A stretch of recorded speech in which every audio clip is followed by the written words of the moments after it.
Yesterday, I was granted leave to file this appeal without the certified copy, considering the urgency, my lord.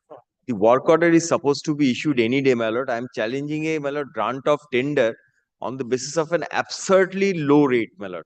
The process which was being done in 74 rupees, now the new tender last year in 74 rupees, the new tender has been given the same work in 95 paisa. 95 paisa. Paisa per quintal. ICDS for carrying of midday meal material from allegedly carrying midday meal materials from go down to the ICDS centers. May I include, my lord, any day work order will be issued, my lord, if your lordship kindly. Monday. Monday, my lords. Monday. Deeply open. May I mention one contempt application pending for law? Which bench? Which honorable chief justice? My lord, Yes, Mr. may I seeking your lordship to permit one mention or relates to the original side matter, because it is a extremely urgent. Learned single judge failed to appreciate the two things, my lord, here. That after NCLT approval for the resolution plan, after approval of the NCLT resolution plan, learned judge allowed for the income tax proceeding, including the passing of the order for the period which falls before the prior to the date of NCLT order, which is completely bad and frustrated to the IBC court and the Bhanusa Mr. judgment. As well as another point is, my lord, that learned judge pointed out about. You have filed the appeal?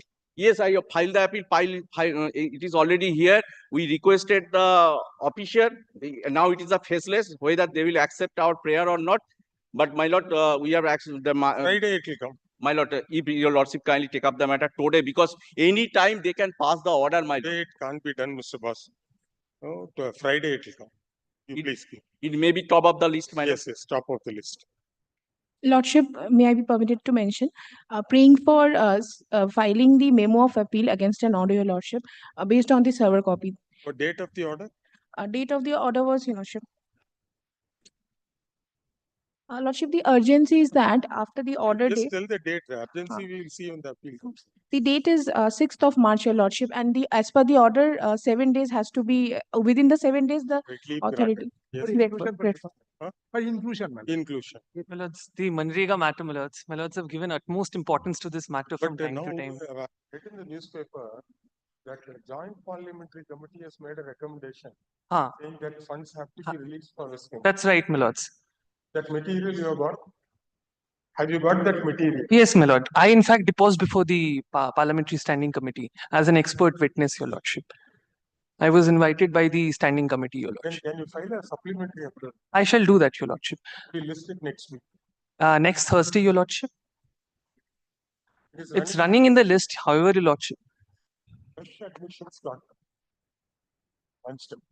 So we could not give priority to your matter above the fresh motion case. My lords, the difficulty is, my lords, may I only indicate, lakhs of workers are out of employment. They're fighting for their survival, Your Lordship, for last 4 months. All right, Monday we will try to upgrade it. Let us finalize the list by Friday. This coming Thursday. Coming Monday. Coming Monday. Monday or Thursday. I'm deeply grateful, Your Lordship.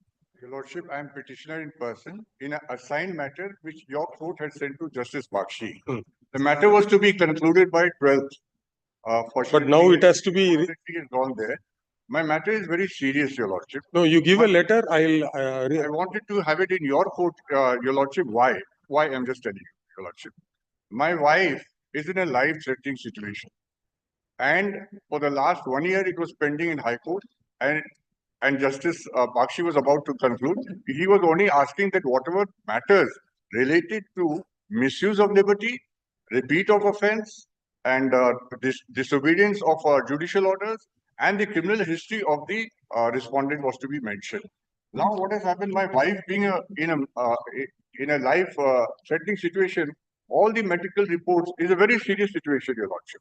No. We have to call for the file. If you can give this letter to the OSD now. Yes, I've already given to your OSD, Mr. Gupta. It's been signed also. Right. I have only one prayer, Your Lordship. Today afternoon. I only want it to be done in your. That is different. The file will be placed today in the second half. I'll do. Thank you, Your Lordship.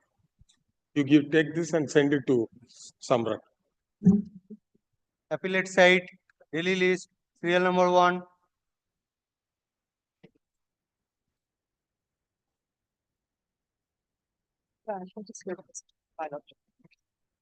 Yes. Services. How many days Only delay? 89 days delay. Paragraph 3 and 4 have stated. 89 But days. the office report says 56 days. 56 days, including 30 days. Already delay, are you opposing the delay? No. No, my lord. What is the matter? Well, the kindly the order by order, the impugn order, I have been affected. Kindly see the impugn order. From the second paragraph, third paragraph, the petitioner claims that he had, there is I am the respondent. Well, kindly see the order. My client is in possession, but by virtue of the order, my client has been affected and the third case has been initiated by disturbing the peaceful possession. No, the petitioner was alleged to be running a dispensary. Petitioner claiming, Claim. but it's not in possession. That is the false statement has been made before the court. No dispensary and no license. I have annexed the documents. But police report kindly appreciate to that. The report was, No, who appears for the writ petitioner? I served the notice. No, who is appearing for the report? Are you appearing for No, petitioner? I am the respondent. He is the private respondent. Private citizen. What is One- your report? madam? Dinesh Chandra My Mondal. lord, what happened? After inspecting all the circumstantial evidence, we found that only there is the contention that no breach of peace should be there, and police is maintaining the order passed by the single bench, my lord. Nothing No, more than that we can No, do. no. No, Because No, we they found are- that thing. They are No, probably they are aggrieved by the first paragraph in page 2 of the order. my lord. In case there is a dispensary which is under lock and key as submitted by the learned advocate appearing on behalf of petitioner, in that case, if the petitioner enters in such dispensary, he should not be resisted. He says that he is never in possession of the never property. in possession. Police report says also. Where is the police report copy? That is There is a report, my lord. I can Please place it, show. my lord. Yes, that was placed before the court, honorable two court. copies. It's- Yes, there is another copy. No, even the order itself clear. In the order itself clear, my lord. From the police report, it reflects that one Abhijit Khan in the first paragraph, first page. Yes. Abhijit Khan in possession. That is Where are you reading? that is impugn order in the first page. No, we are reading the report. Petitioner herein Abhijit Gyan as Abhijit Das was in possession of the said house, including a tea shop since his childhood. Notice was sent to Aman Ali Sheikh. He could not be found at the given address. Also for the locals, fact apparent, petitioner never opened any chamber.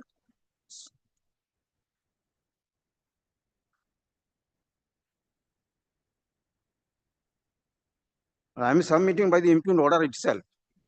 During the visits, it has been seen that the dispensary is still under lock and key. Local inquiry, we found that there is no chamber Ah, open by the Police petitioner. report says he has never been operating. My lord. On what date notice was served on the writ petitioner? We have not received the notice. I have served the notice. Sir, please check the affidavit of service, sir. On what date?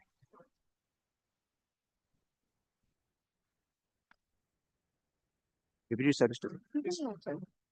This is purely a civil matter. Civil matter, my lord. No, This that is purely civil tag matter. They report is can go not available. before the proper jurisdictional court and get the injunction order if there is so. the tag report is not available. I served the notice upon the tag report is not available. Hmm? Tag report has not been available. Dispute between whether there is a chamber or tea shop. That is the main On question. what day he has. We sent found it? there is no chamber, but if there is so, they are in possession, they can get proper order from the You jurisdiction. do one thing, you serve notice. Today we will condone the delay. You serve notice on Mr. Dinesh Chandra Mondal. Yes. He appeared for the writ Yes, petition. yes. We have heard the learned advocate appearing for the appellant / private respondent in the writ petition. And the learned advocate appearing for the respondent state. Notice has been sent to the respondent writ petitioner. There is a delay of 56 days in filing the appeal. As we are satisfied with the reasons given by the appellant. The delay in filing the appeal is condoned. I will file a separate can 1 of 2024 is allowed. Let us check the prior, sir.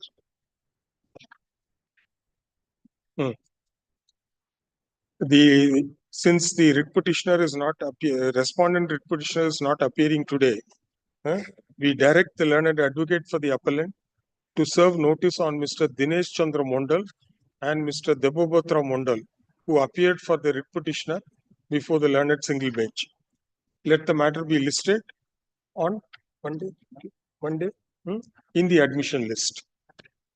The police report is which has been filed, is taken on record. It will appear on Monday. It will appear. Monday. Monday. Today itself you serve notice. Yes. In course of. Yes, Malad. Not supposed to. Serial number 2, Malad, I appear for the appellant in this matter. to appear for the respondent writ petition.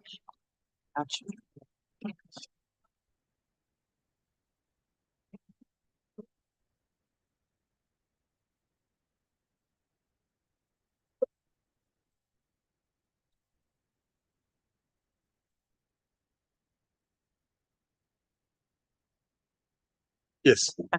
Lordship, this is against the order dated Malad 29th August 2024, Your Lordship. Lordship, I'll give the factual matrix of the case. Then I'll be taking Your Lordship, Malad, to the papers, Your Lordship. Lordship, in the year of 2011, Malad, the appellant bank, Malad, entered into a lease agreement with one Arun Kumar Ghosh. Malad, the lease was for a tenure of 12 years. The lease was supposed to expire on the year of 2023, Your Lordship. Prior to that, Malad, in the year of 2015, this Arun Kumar Ghosh, Malad, passed away. So, Malad, there was internal dispute in between that who will be the Legal owner. Yes, Your Lordship. The dispute got resolved in the year of 2018 and 2017, Your Lordship, whereby the present petitioner, Malad, a portion of that property, Malad, has been given to the petitioner and he has become, Malad, the lesser of that property. So, by way of this writ petition, which has been filed by the writ Did you enter into a fresh agreement? No, with Your them? Lordship, because prior to that, the bank has already vacated the premises. Now, my lord, what has happened that since there was a dispute ongoing, the bank wouldn't hand over the key to the writ petitioner. So, my lord, once the dispute got resolved on, my lord, 17th August 2018, Your Lordship, the key has been handed over to the writ petitioner. Now, by way of this writ petition, the writ petitioner is claiming for the lease amount, the rent, along with, my lord, the area rent and surcharges. My lord, the preliminary point what we have taken in the No, between 14 and 2018, Lordship. did you remit the rent? Lordship, we have. Lordship, there is a dispute in regard to the amount. Lordship, we are saying that we have paid rent, my lord, of more than 2,43,000. My lord, they are claiming 9 lakhs and odd, and my lord, the order has been passed by the Honorable Single Bench, Your Lordship. Lordship, we are disputing the amount. Lordship, we are saying that the time since we were there in possession, my lord, we were agreeable No, to. you are bound to pay rent till 17th of August 2018. Lordship. There is no, because you, for some reason, you couldn't hand over the key, etc. That's your problem. Lordship. You are occupying, technically you are in occupation or possession of the premises till 17/8/2018 Lordship. when the key was handed over. Lordship. So you are bound to pay rent till that date. Lordship, there is a difference, my lord. We are disputing the amount which have been claimed by the writ petitioner. Whatever is My lord, amount payable in terms of the agreement. my lord, Suppose, the agreement is also not a part of the record. Though, my lord, the bank knows what the rent was payable, my lord, the Honorable Single Judge, my lord, have come to a conclusion stating that this is the amount that is to be payable without even, my lord, verifying that whether the lease agreement is there or not. The lease agreement was not a part of the record. My lord, based upon the submission which has been made by the writ petitioner, my lord, the order has been passed. no, they would have produced some record. My lord, nothing. That is Well- wrong. That is wrong submission with Well, I'll be showing. respect to I'll my be junior showing, Your judge, Lordship. The original lease deed was submitted before the Honorable Single Judge. After considering that, thereafter the order was passed. Without that, Bank do Well, not that know. is not a part No, of the bank does not know the lease deed. This is not correct. no, para 30, the learned single judge Yes. records, Lordship. respondent bank shall immediately pay to the petitioner on account of the rent payable to the petitioner in terms of the lease deed dated December 13, 2011, from January 15 till August August 27, 17. amounting to 9 lakhs 84,000. Then apart from that, corporation taxes and charges. Yes, Lordship, we are saying that in between, my lord, we have paid an amount of 2,43,000. That was also paid. And my lord, Where is your affidavit in opposition? Or but that is not before that, he would have issued a demand for justice. or Lordship, what Lordship, we was- have replied to that. Show that. Lordship. First show their letter to you. Lordship. Lordship, first I'll be placing. Somebody avails a loan and doesn't pay 100 rupees to you, Lordship. immediately you'll initiate. Lordship, surface page number proceedings. 66, my lord, their letter. Page 60. 66, Annexure P2. 66.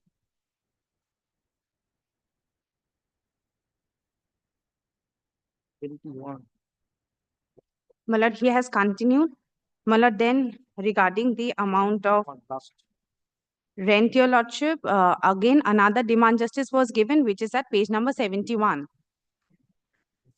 No, in this letter, they don't quantify the amount. No, your lordship. In which letter have they quantified the amount? My lord, they have not quantified the amount. Lordship will see our reply letter, my lord, at page number 75. This is our reply, your lordship.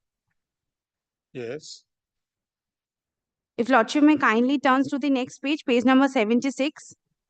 Lordship, we have canvassed the entire position stating that we have already left the premises, my lord, in the year of 2015. But my lord, we have said that we are ready and willing to pay the rent for the period commencing from 9th November 2017 to 27th August 2018. That's what the learned judges said. No, your lordship, learned judge has said from ranging from 2014. No. So January 2015. January 2015. August 2018. Till August 2018. That's Well, what well, Lord, we are saying that we. the end date, both of you agree. Lordship. But the commencement date, you say it is from November 17. Lordship. Learned judge has said from January 15. Lordship. So what about those 2 years? 15 to 17, what My is lord, your we case? have left the premises, my lord, in the late of 2015, your lordship. The property was under lock and key. You should have taken some step, or you should have filed a suit or called upon him to come and receive the key. My lord, since my lord, we are saying that this is a disputed question of fact, my lord, this is a question of a civil court, your lordship, to decide. About 1,300 square feet they have been occupying. Yes, yes. What is the rent you would have been paying? You would not have been paying market rent. Very difficult to evict all of you, no? Nationalized bank, to get you out is so very difficult. First, you will entice them. We will give you a loan. You construct 2 floors. We will take up the entire thing. The fellow is stuck for his life. And the rent, you will fix it, saying that this will be the meager rent because we are giving you a loan. Lordship. Loan, he has to service the interest. Lordship, they are saying that they have Right. submitted. No. We'll just come back to you.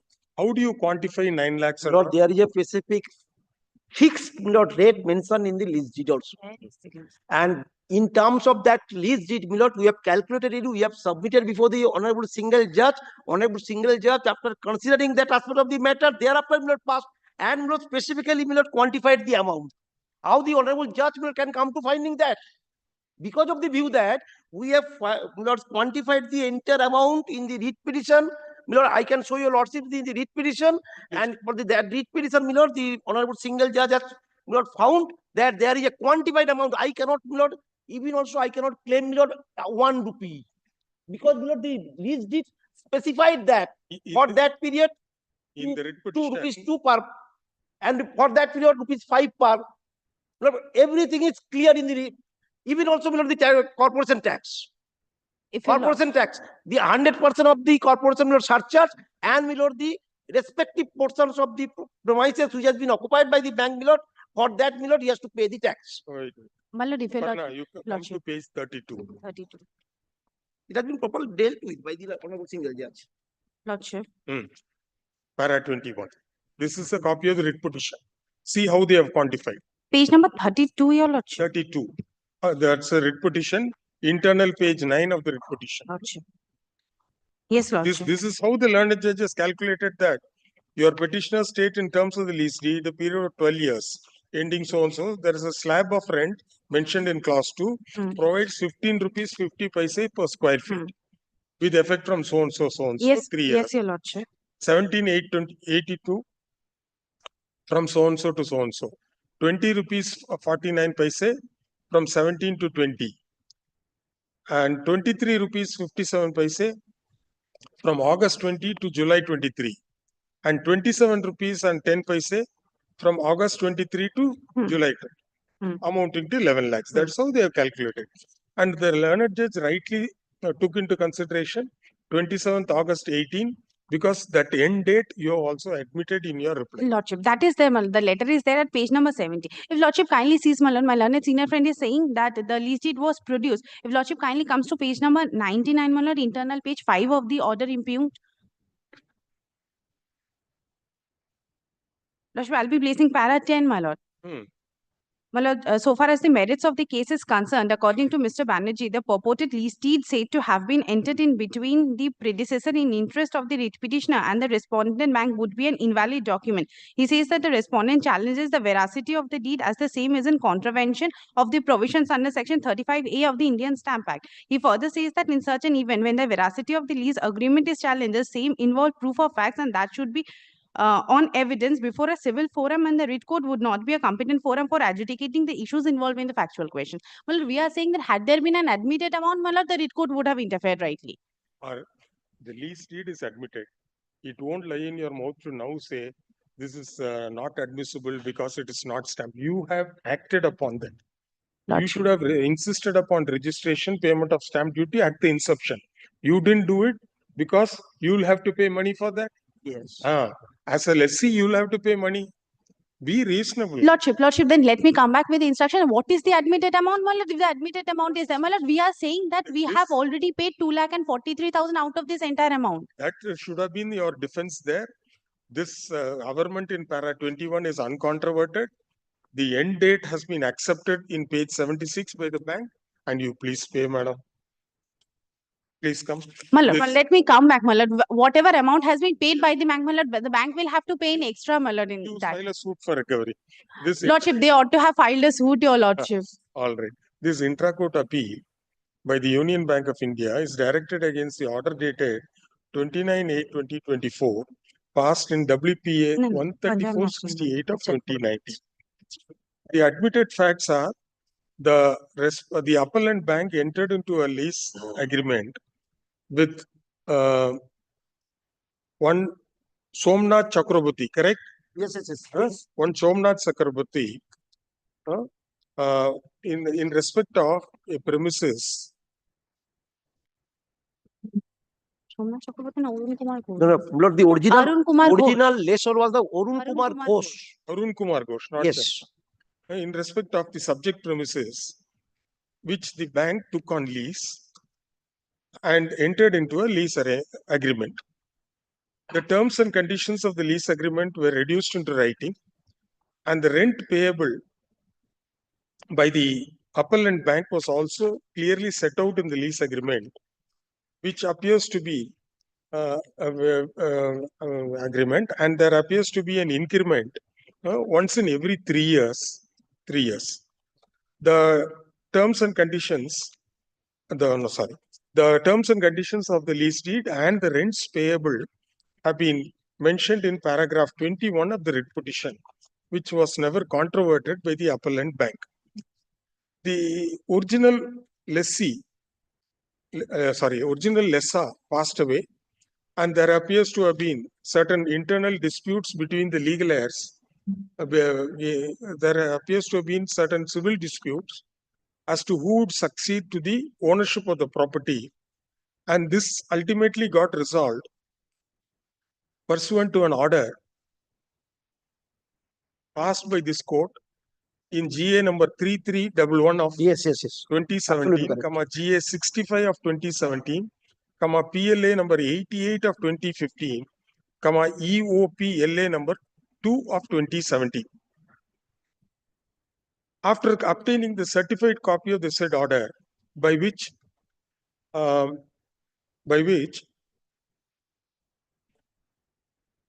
Mr. Pradeep Dar, correct? Yes, Pradeep Dar. Pradeep Dar became entitled to the property, and a letter and representation was sent by the said Pradeep Dar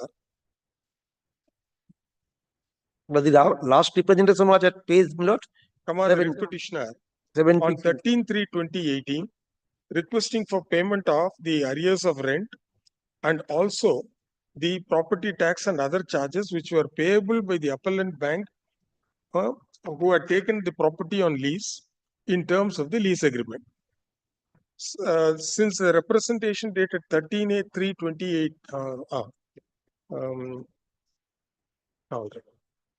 the requisite details were furnished in the said representation. The appellant bank sent a reply through their advocate dated 31st October 2018, expressing their willingness to pay the rent for the period commencing 9th November 2017 to 27th August 2018. It needs to be pointed out that the end date, namely 27th August 2018, appears to be not has not been disputed, and to that extent the learned single judge has also confined the payment for the said period, payment up to August 27, 2018. The issue now raised by the appellant bank are twofold. The issues raised by the appellant bank are basically twofold. Firstly, stating that the writ petition is not maintainable as disputed questions of fact are involved. Secondly, the computation of the arrears of rent and other charges payable is incorrect. So far as the first issue regarding maintainability of the writ petition, we find that the learned single bench has exhaustively dealt with the said issue, referred to various decisions of the Honorable Supreme Court.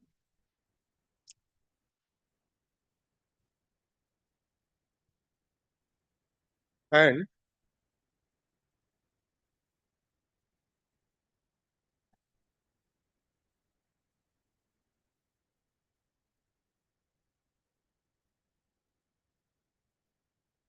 held that the appellant bank, which is carrying on business for the benefit of public at large, has utilized the premises for the sole purpose of the same, and utilization of the said premises for public function and purpose is undeniable. Full stop.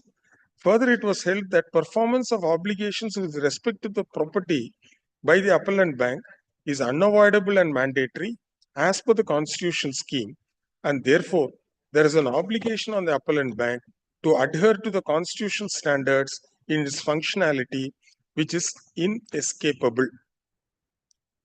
Furthermore, the learned single bench rightly noted that the appellant bank should act fairly and equitably and discharge their function without any tinge of arbitrariness, more particularly when the execution of the lease deed is not denied, nor the usage of the property by the appellant bank for banking business till it was handed over to the writ petitioner on August 27, 2018 is also not in dispute. Thus, considering the peculiar facts and circumstances of the case and the admitted factual position, the learned writ court held that refusal to pay the rent for the period during which the appellant bank held the premises is arbitrary, and therefore the writ petition was held to be maintainable. We fully subscribe to the conclusion arrived at by the learned single bench in this regard. The second issue raised by the appellant bank is regards the quantum. As mentioned above, in para 21 of the writ petition, the rent payable has been clearly set out, which shows that once in every 3 years, there is a marginal increase in rent, which was fixed on square feet basis. This aspect has not been denied. In such circumstances, the question of there cannot be any disputed question of fact which would prohibit or prevent the learned writ court from adjudicating the claim made by the writ petitioner.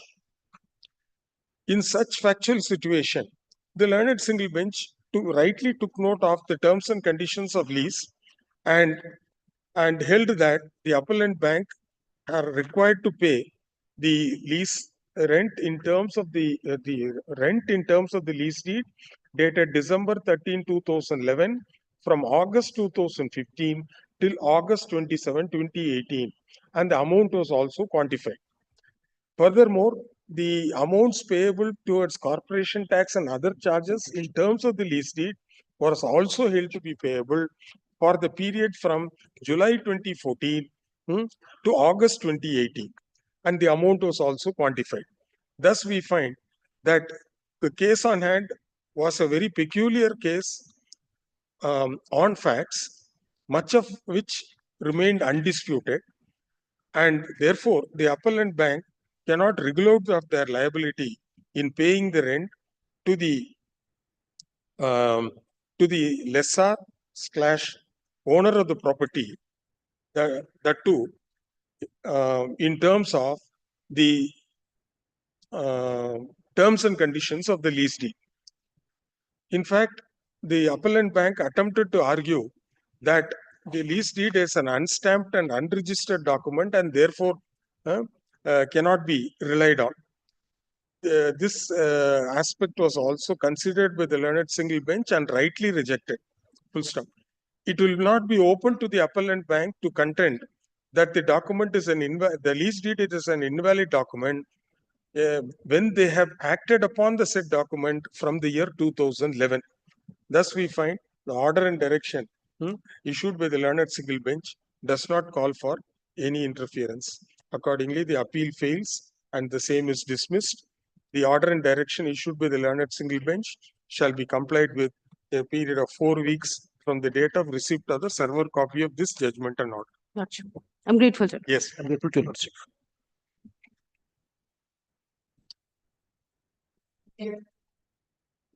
Eight and nine.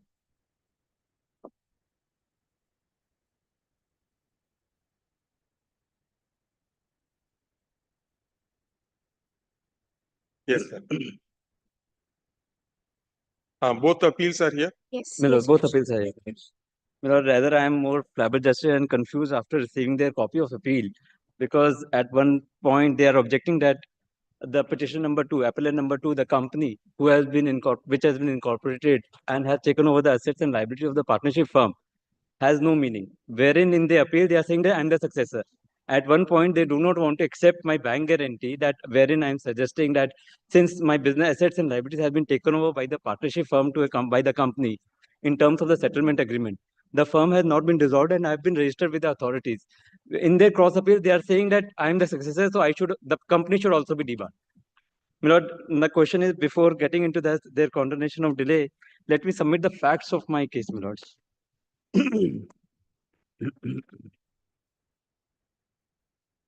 My lords, the appeal is arising from the judgment and order dated 10th December 2024, wherein the learned single judge passed an order.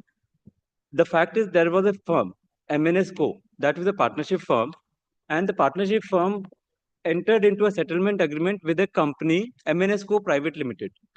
Lords, the whole purpose of the company, incorporating the company, was they entered into settlement agreement that the company will be incorporated with the partners of that partners will become the directors of the company. The partners became the directors and they started the process of taking over the assets and liabilities of the partnership firm. The partnership firm had the relevant experience and everything. Just because they wanted to make it a company, they incorporated a company. In compliance of the settlement agreement, what they did is they filed relevant forms with the Ministry of Corporate Affairs. They filed they passed a board resolution that we will take over all the assets and liabilities of the partnership firm. Now the partnership firm, in compliance with the settlement agreement entered with the company, they started sending letters to all the authorities that please register the partnership firm in place of the company. Now, when I filed this tender, I filed this tender on 23rd of July 2024. By that time, none of the authorities had registered the partnership firm as the company in place of the partnership firm. The first registration which I got was on 3rd of August 2024 to 2023 with the Jharkhand Road Department. That is the partnership firm. No. I sent letters to all the authorities that please register in place of the firm, register the name of the company. So in Jharkhand, you got registered in 2023. To 2023, 3rd of August 2023. When did I get the Jharkhand letter? Let me On, yes. Yes. So 23rd July 2023, I filed my bid documents. Till the time, there was only settlement agreement between the 27th July 20. 23. I filed my bid. Till the time, there was settlement agreement entered between the parties on 28th March 2022. Bid document before this IIT Kharagpur. Bid document I submitted on 23rd July 2023. Yes. The firm and the company entered into a settlement on 28th March 2022. Have you got any list of dates here? Milords, I have the list of dates, Milords. No, in the writ petition, you would have given the list of dates. Milords, I have one Check the copy. writ petition. Writ petition has the list of dates. Normally in the first page. It's not in the list. All right, proceed. On what date the company and the firm entered into an agreement? The company and the firm entered into an agreement on 22nd April 23rd April 2022.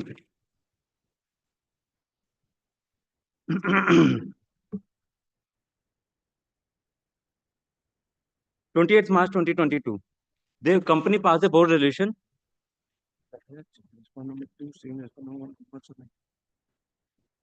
Annexure P9, page 137. Is one and same, no? Settlement agreement was entered on 21st April 2022. Wait. Agreement between firm and company On 21st April 2022. 21st April. 21st April 2022. Said 23rd. Annexure P8 of the petition, page 132. So no use. Yes. 21st of April 2022, Annexure P8. Subsequent. And the company was formed on 17th August 2020. 17th August 2020. 2022. 17th August 2020. The partnership firm was formed on 31st May 2003. The company was formed on 17th August 2020. They entered into a settlement on 21st April 2022. And subsequently, board resolution was passed by the company on 28th March 2022. Board resolution was passed by the company to take over the assets of the firm. On 28th March 2022, Annexure P9, page 137. Accordingly, the company filed the compliance form with the Registrar of Companies on 23rd April 2022. And also sent letters to the government authorities for change in the constitution and registering the company in lieu of the partnership firm. I submitted my bid on 23rd July 2023. Annexure P7, page 131. The bid, I was the sole tenderer. Bid document submitted by the company. By the firm. But the firm was no longer in No, existence. firm was in existence. Firm is still in existence. Firm was not dissolved. Because as per the settlement agreement between the firm and the company, they said that when you are registered with all the relevant authorities, then only we will, therefore, there will be a resolution of partnership firm. No. On that day, you should have disclosed that the board resolution has been seen. Even assuming 8-10 approvals are required, ROC, etc., registrar of firms, everything will date back to 28th of March 2022. Miller, that's what I'm saying. The date on which the board resolved to take over the firm. So technically, so far as you are concerned, the firm might be in existence, but the assets, liabilities, goodwill, etc. of the firm should transfer to the company on and after March 2020. Miller, that will transfer only when I get registered with the relevant authorities. You should have disclosed. You should have said, sir, this is the arrangement. Firm is still in existence. Therefore, the credentials or the past experience, etc., of the firm will be relied upon by the company because the firm is still in existence. Miller, the difficulty which I was facing was, as per the bid document, they say that you should be registered with the relevant authorities. There is eligibility criteria mentioned in the bid document itself, clause 1.3.1, which say that I should be registered with the authorities. Not I being capable, because it is an ongoing process of my transfer of my assets and liabilities to the name in the name of the company. Not it has not been completed yet. The firm is still in existence. It has not been dissolved unless and until I get registered with all the relevant authorities and my Sir, there are two distinct things. The firm may continue to be in existence, no issues. If you are borrowing the credentials of the firm, you need to disclose if it provides for. Because as on the date when you submitted the bid document, technically whatever was available with the firm stood vested with the company. there was By operation of law, it will mature into a full-fledged thing is something different from, see here, the bid document will require you to abide by, what is it called, a pact. Not, what is that pact called? Not confidentiality pact. What is the pact called, sir? integrity pact. Integrity pact. So integrity pact requires you place your cards before them. It is on this that we proceed against it. Milord, the thing is, since the company has not participated in the tender process, company did not participate in the tender process because But you are trying to get the experience or of the firm. Milord, the firm is only participating. Firm is using their own experience. But then once you file a form before the registrar of companies, Milord, that he may take his own sweet time. Like you give an application for a patent, 3 years, 4 years. High Court directs do that within and it will date back to the date of appeal. Milord, the question is, Let us straight away come to, because this is an intra-court appeal, you convince the court within 10-15 minutes or you don't convince. You show their rejection letter or your blacklisting letter. Milord, I show that. Straight away you come to them. Milord, rather, when this writ petition was filed before the learned single judge also observed this fact that merely on the ground that there was a change in the constitution of the firm by the takeover by the petition number 2 company, particularly in the absence of any specific clause in the tender documents precluding such change. A question arises as to whether the respondent authority was justified in debarring the petition and terminating the contract. Milord, No, what prevented the appellant from disclosing this fact? Milord, there was no Not be shying away, no? Milord, there was no requirement in the tender document that I. No, in the pre-bid meeting, you should have placed this material. Milord, rather, Is it an e-tender or a physical tender? it is Is it a e-tender or a physical tender? physical tender. Milord, Sir, respondent counsel, both of you are not listening Sorry, to what Milord. Sorry. she is constantly, you are reading, she is instructing. No, I was just not. Is it a e-tender or a physical tender? This is an e-tender. E-tender. E-tender. And he says there is no opportunity for him to disclose this fact. Now, 2 dates I'll give you, Lordship. We should have prepared a list of dates, Manoj. So, 2 dates your Lordship will only make a note of. On 5th December, there's a letter of acceptance issued upon the respondent number 1 as the successful. 5th December 5th December 2023. Ah. Letter of acceptance issued by the respondent number 1. 13 December 2023. There's 8 days later. This company writes saying there is no partnership firm, allow me to. Milord, And just one more date, Milord. 23rd July 2023, the respondent number 1 participated in the tender.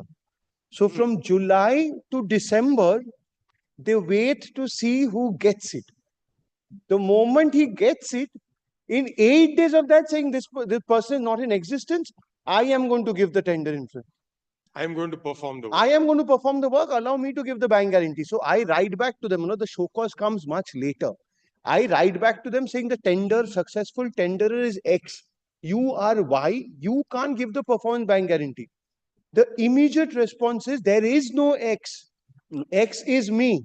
Page 175 is the rejection. Correct? Is Milord, page 175 is the letter. Milord, this has been issued to the respondent number 2, the company. They did not issue the show cause notice to the partnership firm at all. The partnership firm, there is no show cause notice issued to the partnership firm at all. I'll indicate me why. submit. Let me Just- submit. There's a specific, if I, then he can complete. On fact, you clarify. Why you did not issue show cause notice to the firm? Because of his own letter, I'll show there is no existence. Existence. There is no Vinod, existence. You know, this kind and tendering authority, it's my tender, how I interpret my terms. So this is the Sir, dual. This is a very vital and relevant information which you should not have withheld. My main submission with regard to blacklisting is there is no show cause. Their own assumption is that I do not exist. Partnership firm do not exist. They are assuming that I have been dissolved. The partnership firm has been dissolved and I have registered with the registrar of the partnership for dissolution. No, it has not. It is still in existence. Partnership firm is still in existence. Partnership firm is still capable of filing the tender documents. There is no bar on the partnership firm. Nowhere there is a bar on the partnership firm, my lord. Look at the show cause notice, my lord. Sir, this is maybe your internal arrangement, sir. He is not concerned with that. You may dissolve the firm, continue the firm, etc. But now, if you say that the firm will participate and perform the work, is interesting to the work to a entity which did not participate in the tender. Milord, that's what I'm submitting. Milord, let me show. Milord, look at the show cause notice. Could I just, before that, may I just meet the court's query? Kindly have a look at page 170. Milord, this dual distinction, I failed to explain to a learned single judge and we lost. In fact, this appeal can't be carried by this partnership firm any further. There is no existence of the partnership firm. So they create this distinction. Kindly have a look at page 170. This is the company's response to me. In law, the firm may exist.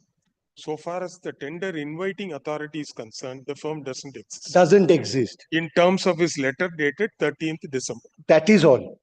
And this 18 December letter, your lordship will have a look at page 171. This is his response to me.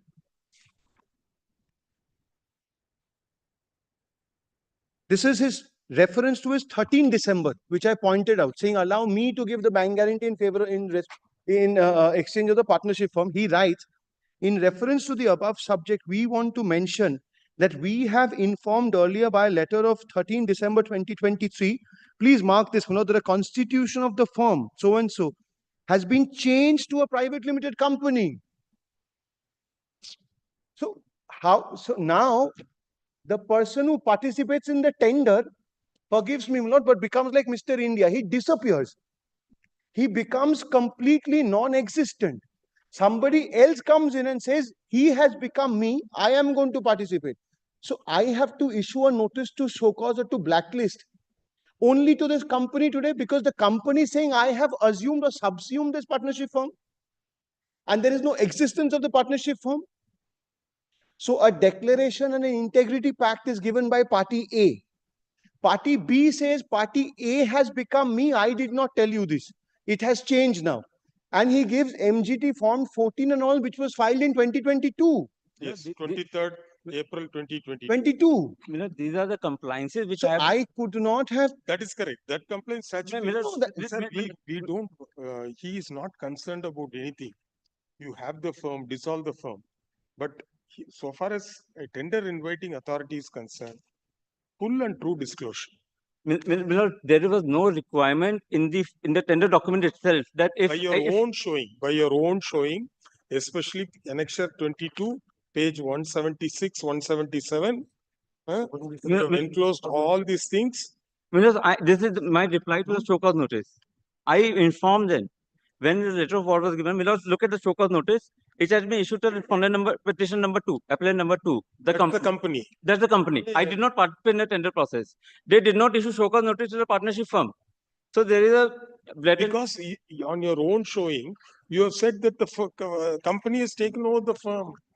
Assets in life, No, please show us the order of blacklisting or whatever. This is a blacklisting order. Impugn letter. 7th February, my lord. Page 27th February. Page 68 of this brief. Page? Page 68.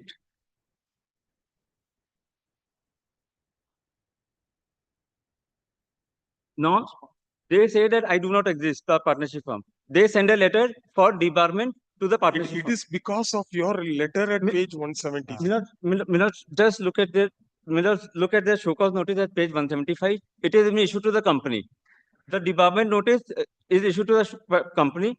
The debarment issued letter is given to the partnership firm, not to the company.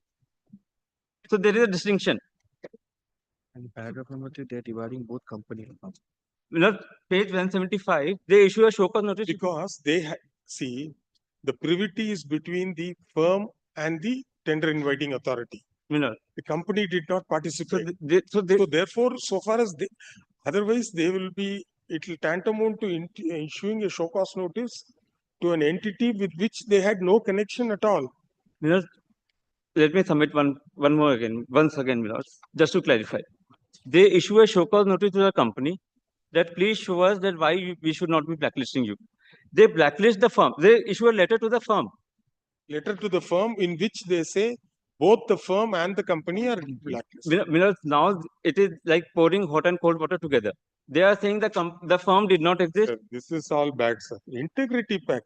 See, the fact is that on and after 28th of March 2022, you should have, the firm could not have participated. Milord, the tender document did not mention any condition if there is any change in constitution. There was no clause with regard to. There is nothing mentioned in the tender document itself. Sir, it's all within your domain, no? It is within your knowledge. How do you expect them to know? There's a famous adage, no? A small child came to George Bernard Shaw and said, there is a bird in my hand. Is it dead or alive? Bernard Shaw said, it's in your hands. If he says alive, he will crush the bird, it will die. If he says dead, he'll open it, the bird will fly. It's all within your... Well, this is 106 of the Evidence Act. Facts to special knowledge. This I can't be presumed to know. Milord, rather, so for them... For how long have you debarred them? 2 years. Eternally. The letter... 2 years. 2 years. 2 years. Milord, the letter says, don't mention anything about it, that how long they have debarred me. We will restrict it to 1 year. Milord, the only thing is, let me show, Milord, it cannot be, Milord, I will show the judgment. Or what we'll do is, we'll admit the appeal. Probably you will be 5 years older. You can come and appear. Milord, let me show with the judgment, Milord. Milord, there is squarely covering this aspect, Milord, wherein the partnership firm has been taken over the company, Milord. On facts, sir, on facts. See, Milord, judgments may support issues up to when an order of debarment can be interfered. What are the principles of natural justice?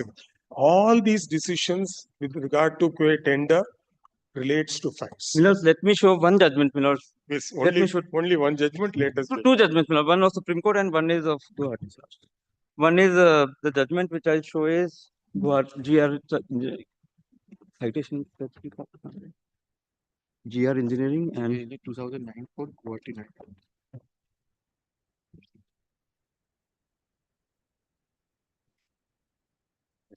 I'm खोल के दे and Techno French. Copy.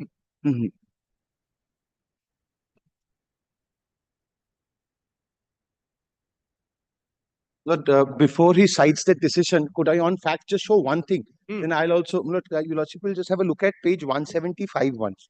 What is it? 175 is my show cause. And why I've issued the show cause, disregard this. Kindly have a look at 177, his reply, this company's reply to that. Wait. 175. 175 is yes, my show cause. Yes, we saw this. Your Lordships have seen that? And why I've issued it is because of C and D. Resolution for change has The been form passed. has been passed in March-April 2022. The above has been filed with the ROC on Register of Companies on April 2022. From the above, please clarify as to how Messrs. So-and-so has participated in the tendering process in July when the change in the constitution of firm has been applied with the Register of Companies in April 22. Please also elucidate how the bid of a firm whose constitution has been changed in April 2022 can be considered legally valid in 2023. His reply, he clearly, like in 173, he acknowledges that all of this has actually happened. No, page 170. Please, 170 is the Milord, 176 is my reply to the show cause, Milords. 170. No, 170 is 170 and 173 are his two letters.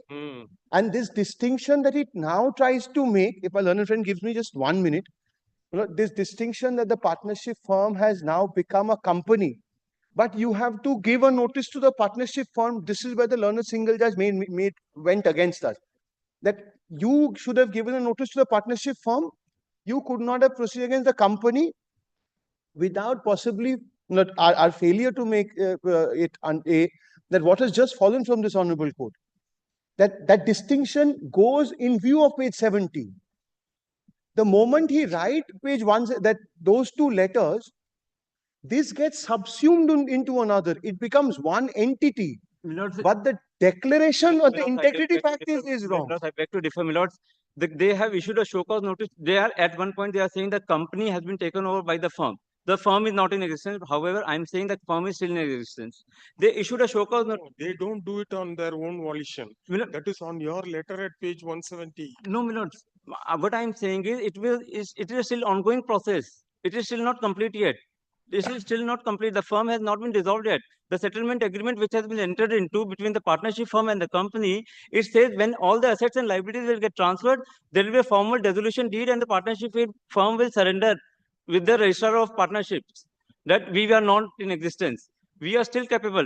They issue a show cause notice to the company, not to the firm. And they issue a debarment letter to the firm. But then everything you see in page 178, para 3 and 4, you have admitted bank account has been transferred. This is after I submitted my bid. After that, once I registered, once the Jharkhand road transport, even in the supplementary affidavit, there are government agencies who have recognized after taking legal opinion from the government department. That's up to the tender inviting authority. But if there is a violation of the integrity pact, you should have placed this on record. Along with the annexures, you should have uploaded these documents saying that this is a position.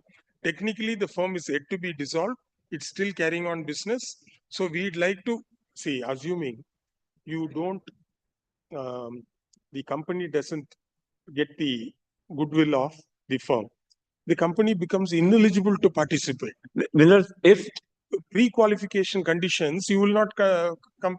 That is why technically you bid with the company. That is why they came through the partnership firm and then later said, give me. This is what the real thing is. Modus is clear. That's any prudent businessman will do. All right, it's my company, it's my firm. Let me bid in the because of firm in the firm's name, because firm has got credentials. You could have bid in the name of the company, saying that the company is a closely held company. The directors of the company are also the partners of the firm, and the paid up share capital is this much. Memorandum articles. I could not have participated in the tender process because clause 1.3 of the tender document says that you should be registered with the government authorities. Otherwise, you can. Let me submit. Therefore, all right. We'll come to this decision, Guwahati. GS Engineering, Milords. Can you give me a copy, please? Copy. Citation I think head note itself is clear. One is Techno and one is GR Engineering. Page 86. 82, sir. 80. No, page 86. Citation number? Page 86. Same. Sir, page 87. 87. That first paragraph, about 10-12 lines from the top. Yes. The said partnership firm came to be partnership firm was to dissolve by resolution dated 1st April 2005. This did not happen in your case. Same case. What the court has held. The said partnership firm came to be reconstituted in the year 1999 by taking a third partner and continued the business. The three partners of the above mentioned firm floated a third respondent private limited company in the year 2002. Therefore, this is a converse case. You could have bid with the company's name. In this case, what has happened was third party objected that now what the court concluded, same facts, that the company firm, partnership firm, assets will be taken over by the company. Now what they have said that yes, if your lordship may come to page 93, para 13. If I could In the- just at least get the citation. I'll give. This is 2009 4 Guwahati Law Reports 865. Guwahati law report. Though cursory reading of the above condition as regard the experience appearing in the advertisement reflecting as if the experience has to be tendered himself, the apex court, having discussed the position of law as indicated herein above, clearly held that while considering the past experience of a tenderer, the person behind the company which bids and the experience with the person working behind the company would be taken into consideration by a prudent businessman and its instrumentalities. In the present case, it is not disputed that the terms of the volume of the business which Fabtech Engineers partnership firm had carried out in the past, they had acquired such experience and they had reflected such financial soundness that had Messrs. Fabtech Engineer not been dissolved. Messrs. Fabtech Engineers, which made would have been competent to participate in the impugned tender process. When Messrs. Fabtech Engineers were competent in terms of the relevant eligibility criteria fixed by the impugned NIT, would be illogical to hold the fact that the authority is pronounced by the apex court in New Horizons Limited Supra that with the taking over of the running business of Messrs. Fabtech Engineers by respondent number 3, the entire experience which Messrs. Fabtech Engineer had acquired and the financial soundness which Messrs. Fabtech Engineer enjoyed would instantly vanish, particularly when with the taking over of the business. The respondent number 3 has also taken over the assets, including goodwill and also liability of said firm. In such circumstances, there was no impediment in law in taking into account the experience and financial soundness of which Messrs. Fabtech Engineer had, particularly when the person who were partners in the Fabtech Engineers not only become the shareholder but director of the respondent number 3. When Messrs. Fabtech Engineer was competent in terms of the relevant eligibility criteria to participate in the impugned tender process, their experience and financial capacity could have been counted in favor of respondent number 3 when the business of said firm was taken over, as already been indicated herein above, by the respondent number 3. There was therefore no impediment in law in taking into account the experience and financial capacity. Thereafter, another judgment which, if I've been blacklisted, this will be like civil death to me, I refer to another judgment. No. You are put in, has to go on a holiday. That's all for 2 years. No civil death. When the blacklisting, in latest No, judgment you show the other judgment. You Techno, have had enough of facts. Techno Print's judgment, this is the latest judgment of Honorable Supreme Court. Page 120. Page 122. Relevant page is para 25.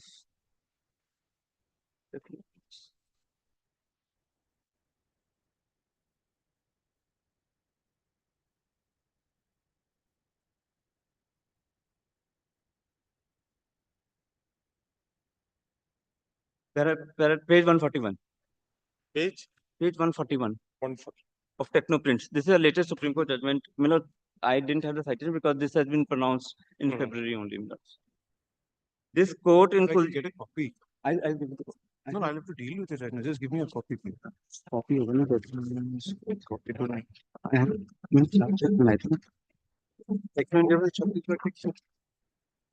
I'll give you the copy. You can read it here only. This court in Kulja Industry Limited versus Chief General Manager, Western Telecom Project BSN and others, reported in AIR 2014 Supreme Court 9, has made pertinent observation as regard the power authority to blacklist a company on the basis of terms of underlying contract. Next is on the next page. This court, after examining the terms and conditions prescribed in a tender document relating to disqualification and blacklisting, observed that the power to disqualify a contractor was provided for in the tender document, and such power could be read as an inherent power. And terms of the same, the authority would have to show that the supplier habitually failed to supply the equipment in time, the equipment supplied by the supplier did not perform satisfactorily or were not in particular standard, or failed to honor the bid without sufficient grounds. Undoubtedly, Kulja Industry looked into the final order of blacklisting passed by the authority concerned. We are still at the stage of a show cause notice. However, what is important to note are the aforesaid 3 guiding situation or ground on which the authority may be justified in exercising its power to blacklist the contractor. This court in the Blue Dreams Advertising Private Limited and other versus Kolkata Municipal Corporation reported in 2024 INSC 589, while quashing and setting aside the blacklisting order as affirmed by the High Court in almost identical facts observed as under. In case there exists a genuine dispute between the parties based on the terms of the contract, blacklisting as a penalty cannot be imposed. The penalty of blacklisting may only be imposed when it is necessary to safeguard the public interest from irresponsible or dishonest contractors. The contractor corporation being a statutory body have a higher threshold to satisfy before passing such blacklisting order, and therefore the measure undertaken by it should be reasonable. Again, the aforesaid decision of this court was rendered in a case where the blacklisting order was already passed.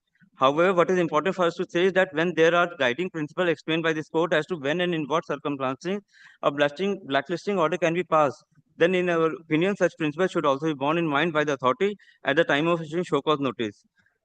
Next, para 30 minutes. Therefore, the authority is expected to be very careful before issuing a show cause notice. It is expected to understand well the facts and try to ascertain what sort of violation is said to have been committed by the contractor.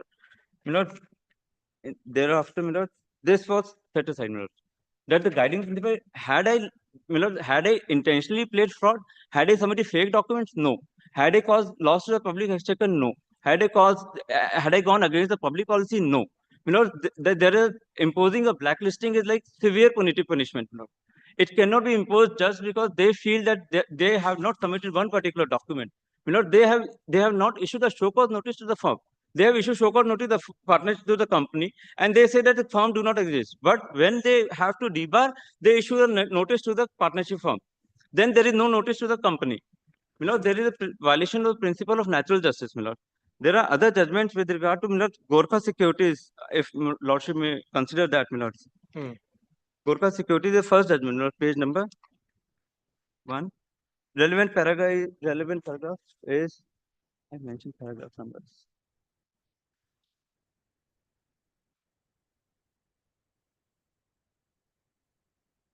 Page 19, minutes. Page 19. Para 33. Para G. 33. Millers. 31.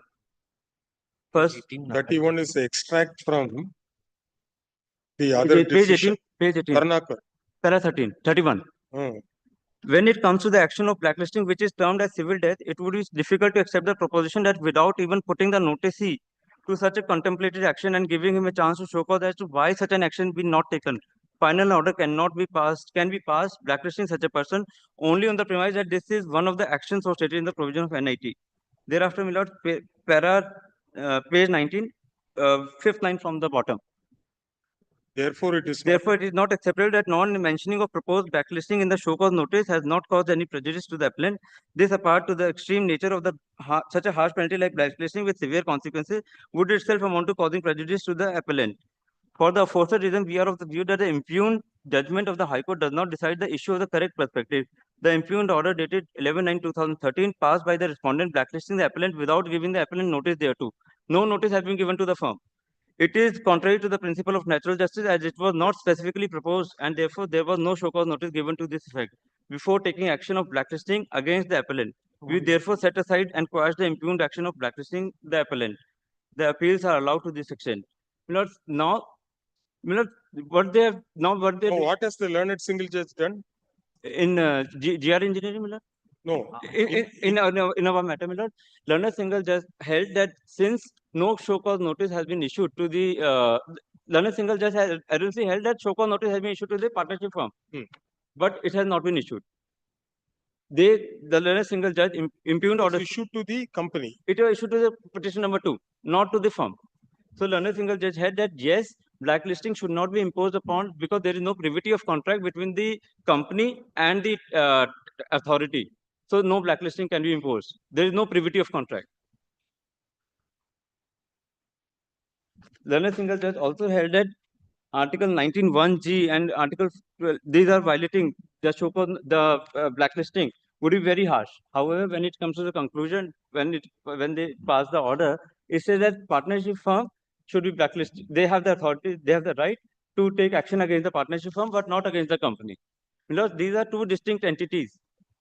The problem is this will hurt you. After takeover, complete takeover is affected. This nemesis will continue to the company. Both the company and the partnership. I also have another appeal.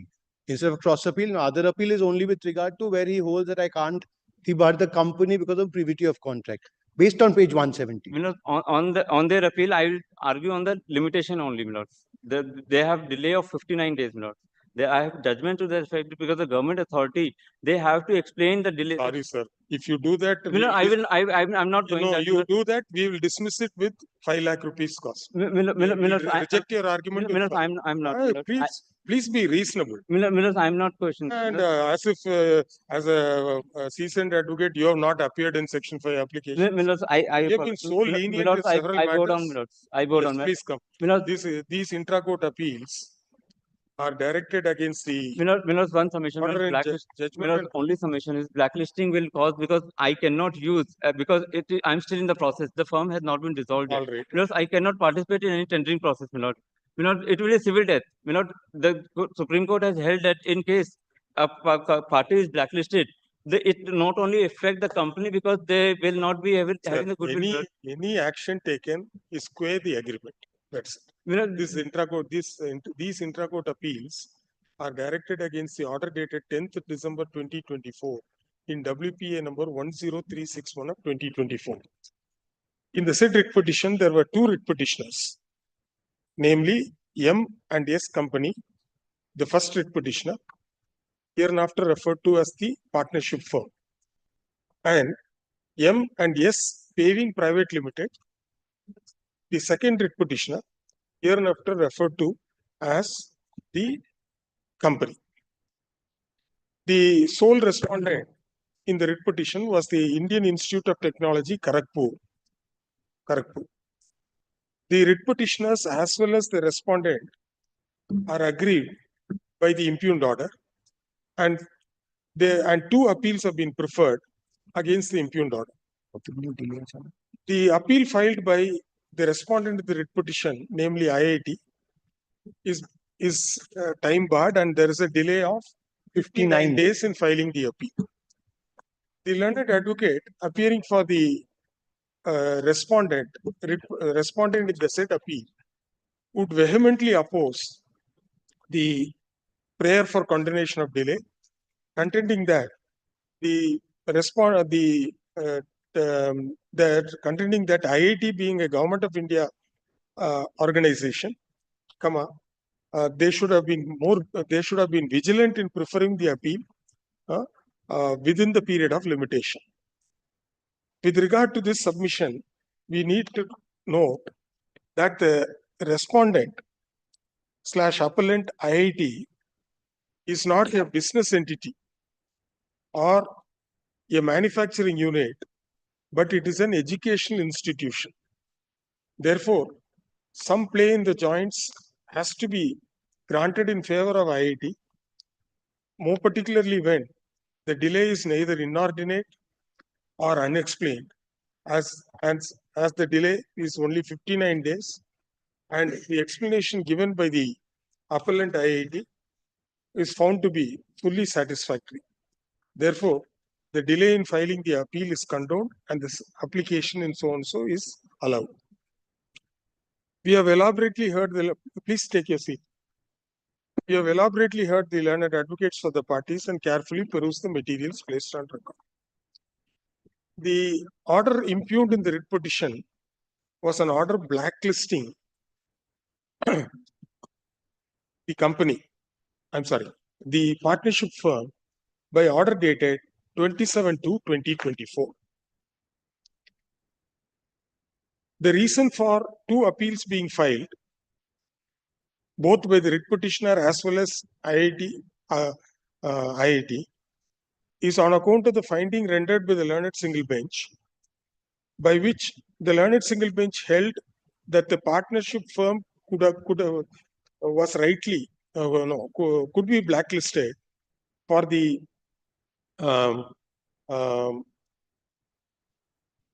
mistake committed by them, as pointed out by IIT, which is the tender inviting authority. However, IIT, the tender inviting authority, was not entitled to blacklist the company, which as there was no privity between the company and IIT.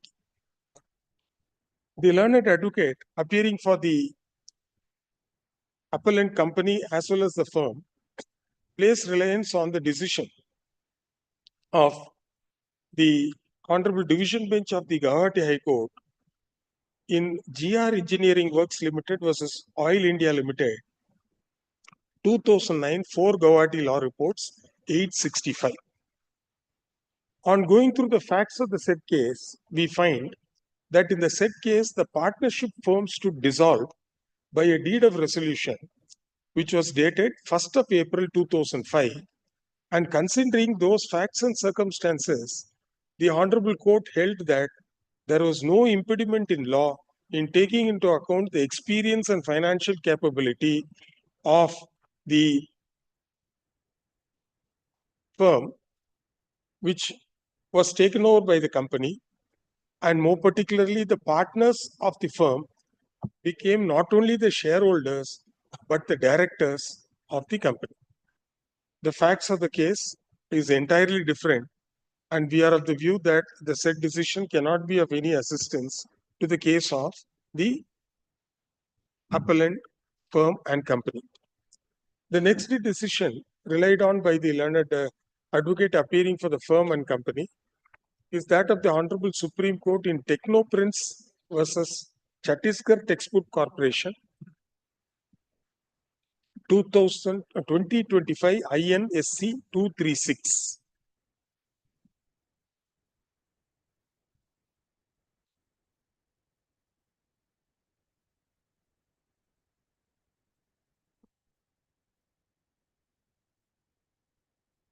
The learned counsel has invited our attention to various paragraphs of the said judgment, more particularly paragraphs 25, 29, 32, 33, 32. This judgment has been pressed into service to support the submission that blacklisting a contractor is a very drastic step, and such steps should not be resorted to by the tender inviting authority. The Honorable Supreme Court has pointed out the various decisions rendered on the said issue, and in paragraph 29 has come to the conclusion that the blacklisting of the contractor in the said case was not tenable on the ground that the facts of the case on the face of it could be said to be that there was no good reason for the authority to issue a show cause notice calling upon the contractor why he should not be blacklisted. While we respectfully take note of the observations made by the Honorable Supreme Court in the said judgment on as regards the effect of blacklisting, we need to apply the said decision considering the facts and circumstances of the case, which we shall do so in the succeeding paragraphs. The third decision relied on by the learned advocate appearing for the appellant company and firm is that of the Honorable Supreme Court in the case of Gorkha Security Services versus Government, within bracket NCT of Delhi bracket close, 2014 9 SEC 105. This judgment is to support the argument that action of blacklisting is termed as civil death, and therefore blacklisting of the contractor should not be resorted to. To examine the applicability of the decisions of the Honorable Supreme Court and as to consider as to whether the IIT was justified in cancelling the letter of acceptance issued to the firm and debarring the firm and the company, while a communication dated 27/2/2024 was justified, and whether the learned single bench was right in partially accepting the case of the appellant firm and company and partially rejecting the case of the respondent IIT. The facts are not in dispute. The firm participated firm submitted a bid in response to a notice inviting tender dated 4/7/2023 for repairing and resurfacing of bituminous road and revamping of campus stormwater drainage within bracket phase Roman 2 bracket close at IIT Kharagpur. Upon evaluation of the documents, no, sir.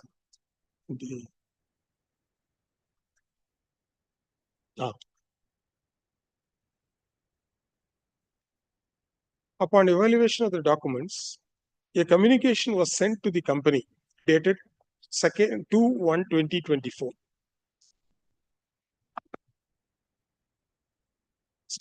informing the company that the firm had participated in the tendering process and submitted the bid in July 2023, semicolon.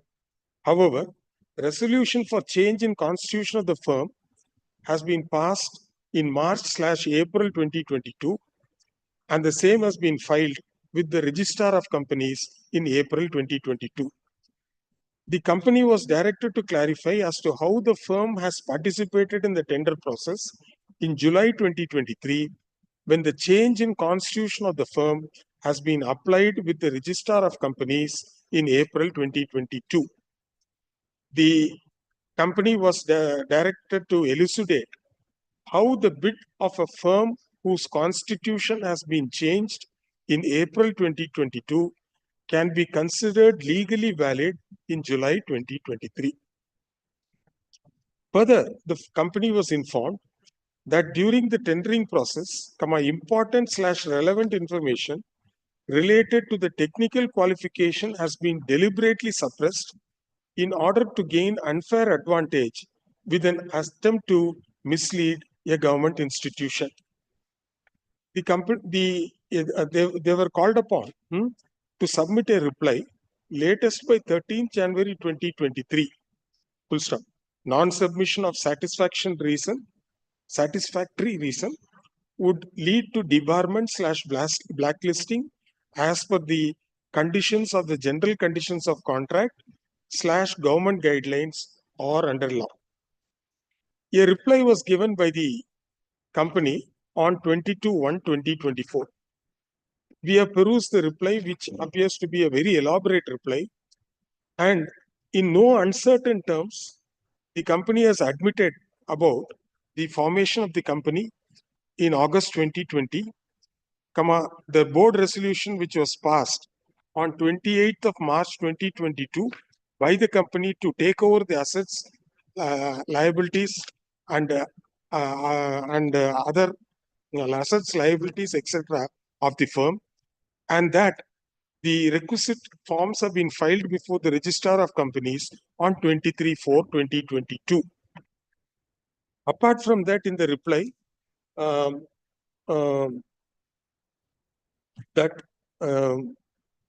it has been pointed out that the takeover of the firm by the company has been duly communicated to and sanctioned by the bank account operators of the firm, and the bank account operators have issued no objection statement affirming their proposal for transfer of the firm's business to the company.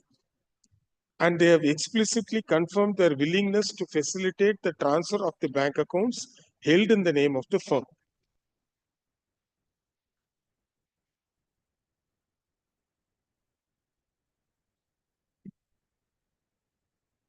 Further, the company reiterated their willingness, which was communicated earlier by email dated 20/12/2023, their willingness to comply with the performance guarantee requirement.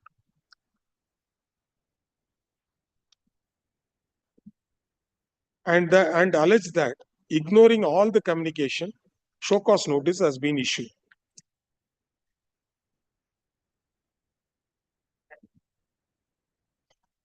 Ultimately, the company stated that company requested IIT to issue a corrigendum officially acknowledging the change in the constitution of the company, of the firm, and request and authorize the company to provide the necessary performance guarantee without any penalty, while granting the essential extension of time for its submission and not to take any unnecessary and unwarranted action against the company. Thus, it could be seen from the reply to the show cause notice, it has been not only admitted by the firm / company of about the transfer, about the takeover by the company, but all facts and attendant circumstances thereto. This is precisely the reason by which the company requested a corrigendum to be issued. The question would be whether this is permissible. Admittedly, the the bidder is bound by the integrity pact apart from the general conditions of the contract and the government guidelines, which are made applicable from time to time to any government institution. Therefore, the seriousness of the issue should be viewed from the angle of the tender inviting authority, and the court should not sit in judgment over the decision of the tender inviting authority as to how they view such an issue. The consistent submission of the learned advocate for the company / firm is that the firm continues to be in existence as on date. Unfortunately, this fact is not within the knowledge of the tender inviting authority, namely IIT Kharagpur, and it is wholly within the knowledge of the firm and the company, which information has not been placed before the tender inviting authority. This, in our view, would be a clear violation of the terms and conditions of the contract as well as that of the integrity pact. One more communication which is very vital, which was taken note of by the tender inviting authority, is the letter written by the company to the chief engineer, civil construction and maintenance section, IIT Kharagpur, dated 18/12/2023, wherein they have mentioned that the constitution of the firm has been changed to private limited company, which is also one of the appellant herein. And accordingly, all the takeover process related to all the payments and expenses, assets and liabilities, along with all business operational activities is being controlled by the company. Further, the company refers to an earlier letter dated 13/12/2023 to issue corrigendum to appoint the company as a contractor for the work allotted to the firm.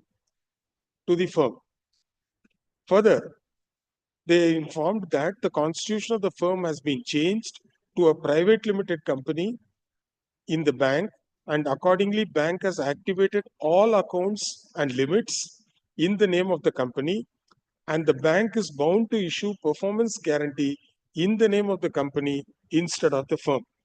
Therefore, a request was made to amend the constitution of the firm into the company in the records of IIT, as well as extend the period of 155 days as per the letter of approval for submission of performance guarantee without any penalty to the period till the amendment made in the records.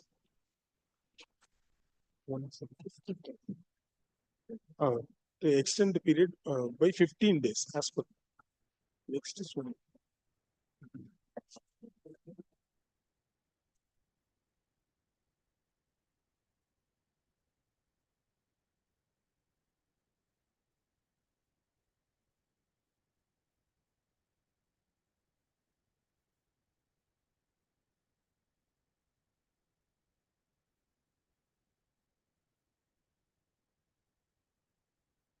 This request was reiterated by email dated 20/12/2023.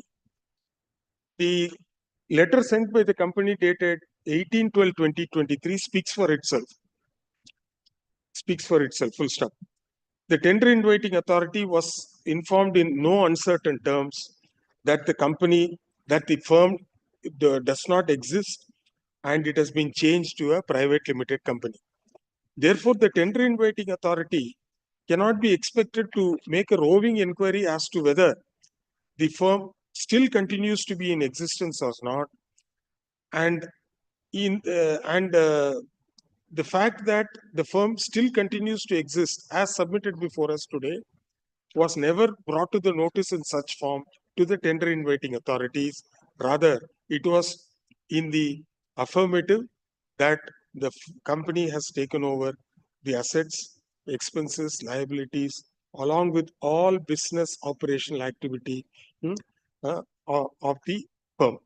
Therefore, the tender inviting authority cannot be asked to go behind the said communication and take a different decision in the matter. This considering all these situations, the tender inviting authority, namely IIT Kharagpur, has has issued the order of cancellation of letter of acceptance and debarment of not only the firm but the company as well. The learned single bench has found fault with this decision, contending that there was no privity between the tender inviting authority IIT Kharagpur and the company. However, on facts, such conclusion cannot be arrived at, more particularly in the light of the candid statement made by the company in their letter dated 18/12/2023. Therefore, we are not respectfully not in agreement with the view taken by the learned single bench. Having held so, we need to examine as to whether as to the effect of the debarment. As mentioned above, the facts and circumstances of the case have to be taken into consideration. When the firm had already been taken over by the company pursuant to a board resolution dated 28/3/2022, this the very fact should have been brought to the notice of the tender inviting authority at some stage of the matter. This came to light only after the letter of acceptance was issued in the name of the firm. And it is thereafter the communication was sent by the company to the firm, to the tender inviting authority on 18/12/2023 to issue a corrigendum and amend the letter of approval, permitting the company to carry out the work and also submit a performance guarantee. Thus, this has to be considered. This aspect has to be considered through the considered based on the assessment that would be made by the tender inviting authority. Therefore, if on facts this court is convinced that there was good reason for the authority to issue show cause notice and take action,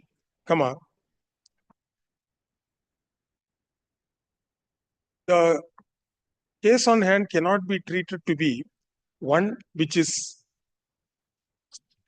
stated to be a drastic step taken without any foundational facts. In the preceding paragraphs, we have set out the foundational facts, which are admitted facts culled out from the communication submitted by the tenderer to the tender inviting authority, and not any exterior or any external material which was the basis of the decision. Therefore, we are of the considered view that the order of cancellation of letter of acceptance and debarment both of the firm and the company was justified, as on their own volition the company had stated that they are the entity in existence and the firm no longer exists. Therefore, to that extent, the conclusion of the learned single bench to that extent calls for interference, as well as the conclusion of the learned single bench granting a partial relief to the firm also calls for interference. Accordingly, the appeal filed by the firm and the company in FMA number 220 of 2025 is dismissed, and the appeal filed by the tender inviting authority, IIT, in Indian Institute of Technology, Kharagpur, in MAT 355 of 2025 is allowed. No cause.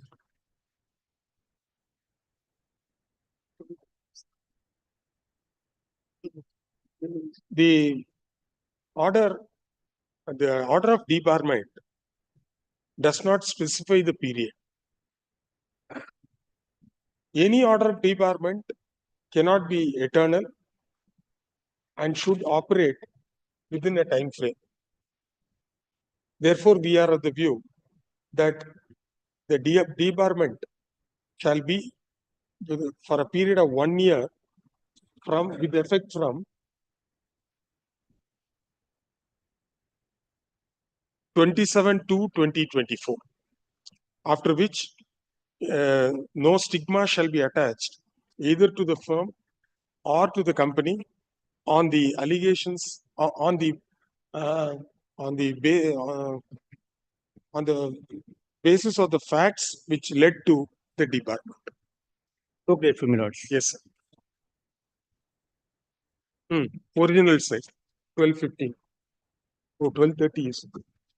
Lord, may I have my lords kindly, my lord, to mention, my lord, 4 custom appeals, my lord, appearing for the first time. My lord, in a similar appeal, my lord had framed the substantial questions of law. Lord, You give the number, yes, my lord, I'm giving the number, my lord. please. And the order is also annexed. Your lordship may kindly includes the matter, my lord, for passing of Definitely. orders. Yes, original site. What is this? My lord, this has been listed as the instance of Mrs. Das. By citing that below tax rate. It is No, my under lord. the exception clause, my lord. What exception? My lord, I have the Accommodation calculation entries, my lord. done by the concerned. Madam, Mr. Amit Sharma is saying exception. Yes, I know, my lord. My lord, kindly have a look at this. My lord, the addition is under section 68 for accommodation entries, my lord. The appeal was admitted. Feel admitted. Yes, my lord. Only 17th of May 2024, my lord. Thereafter, my lord, circular came. my lord. But if it is under the exception clause, so how it is Thereafter, the circular of 2 crores. No, where is in the memo of appeal, where have you stated the tax effect? It is not stated, my lord. I have taken the Where is the instruction from the computation? department, my lord. You show the My lord. assessment order. My lord, kindly have this, my lord, the order, my lord, itself. What is the exception, sir? Accommodation entries, my lord. They had the bogus purchases, etc. And the loan. Total income is assessed at rupees 6 crores 32 lakhs. What will be the tax? My lord, this tax effect is 1 crore 94 lakhs. Yes. 1 crore 94 lakhs. I have taken instructions, my lord, in writing. Calculation is same, my lord. 1 crore 94. My lord, kindly have a look, my lord.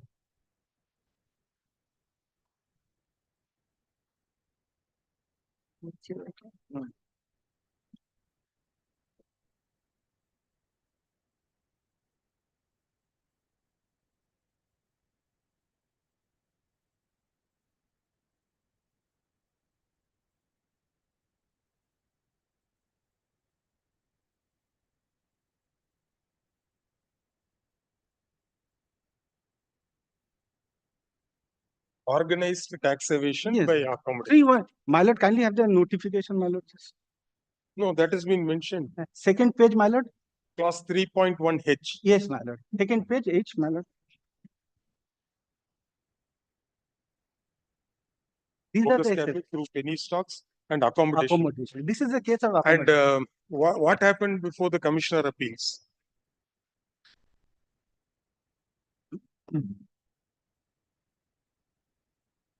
Then you do one thing, madam.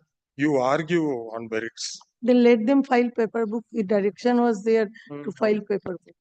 This we have heard the learned advocates for the parties. The matter has been listed under the caption to be mentioned within bracket below tax. In this regard, no, full stop. To be noted that the appeal was admitted on 17th May 2024. In this, since the assessee submitted that the tax effect is below rupees 2 crores, this appeal cannot be prosecuted by the department.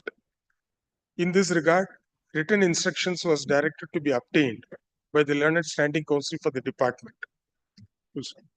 The Deputy Commissioner of Income Tax, Circle 7 within bracket 1, Kolkata, has given written instructions dated 18/3/2025 from which it is seen though the tax effect is below the monetary limit fixed in the CBDT circular, it is covered in the exceptional clause 3.1 within bracket H.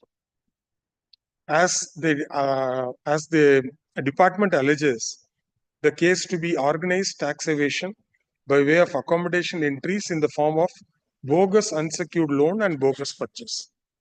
In the light of the stand taken by the department, the case cannot be disposed of on the ground of low tax effect, and the case will be heard on merits after paper book is filed. My lord, one indulgence, my lord, kindly leave be granted. Time for filing paper book. The time for filing the paper book is extended by how many weeks you want? 8 weeks from date. Return the circular to you. Grateful. I'm grateful.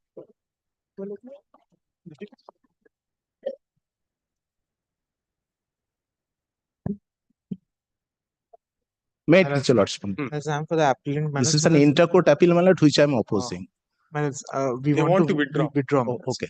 As the SSC has opted for Vivad Se Vishwas scheme, my lords. Have you said that in your memo? My You lords. should say that in your memo. My lords. See, it is not for the client, it is for you. The appellant had circulated a memo seeking permission to withdraw this intra-court appeal. The learned advocate for the appellant submitted that the reason for withdrawal, it is here, is on account of the communication sent by the appellant to the learned advocate via the email dated March 5th, 2025, stating that since the assessee has opted for the Vivad Se Vishwas scheme 2024, they seek to withdraw the appeal. So the said letter is placed on record and the appeal stands dismissed as written. My lords. Get Deeply.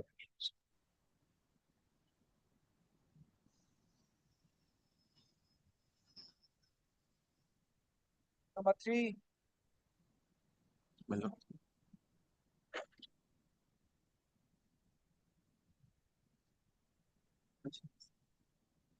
No delay.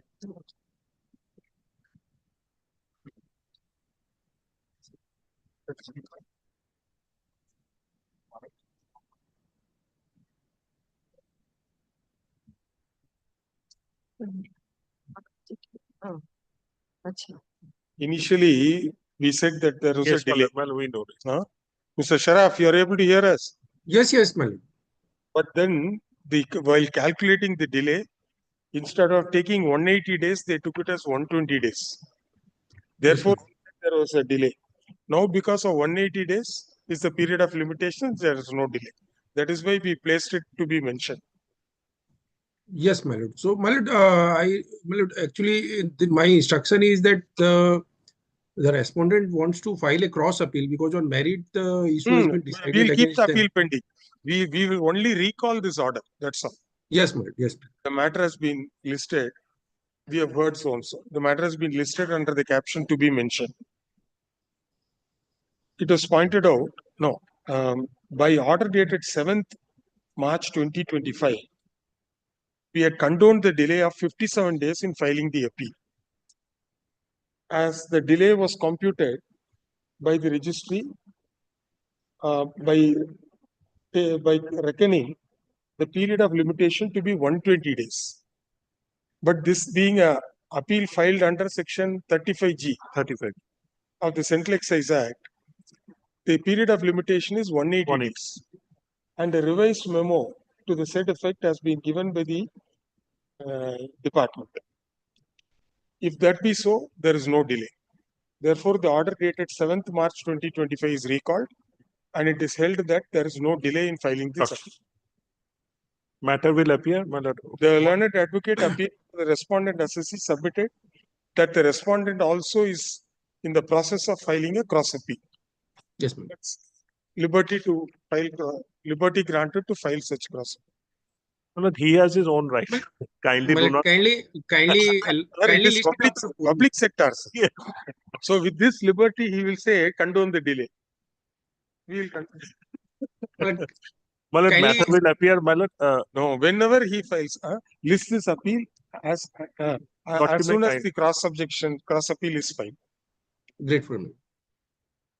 Grateful.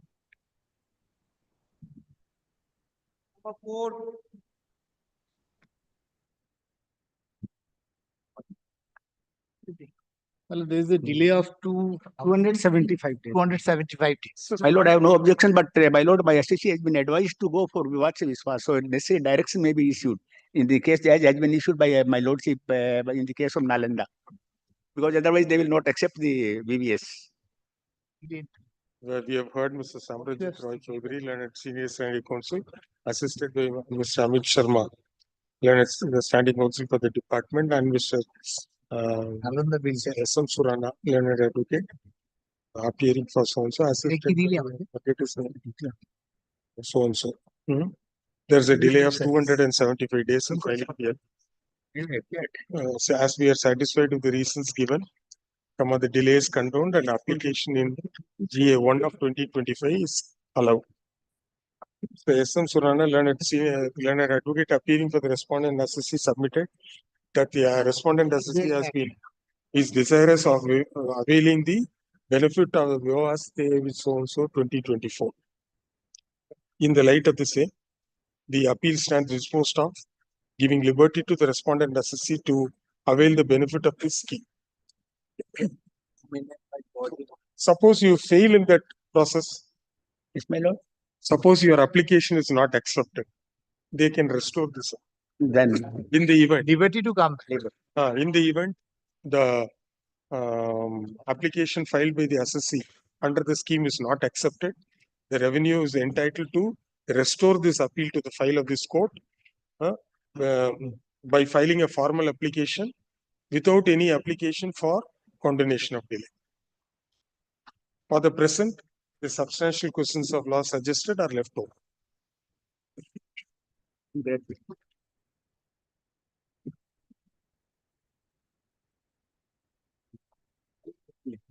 My lord, there's a delay of 244 days. And a similar, my lord, say this issue in a similar matter, same SSC has been admitted earlier, my lord. Where is that order? I'm carrying copies. But if I may give a brief background about Anjun.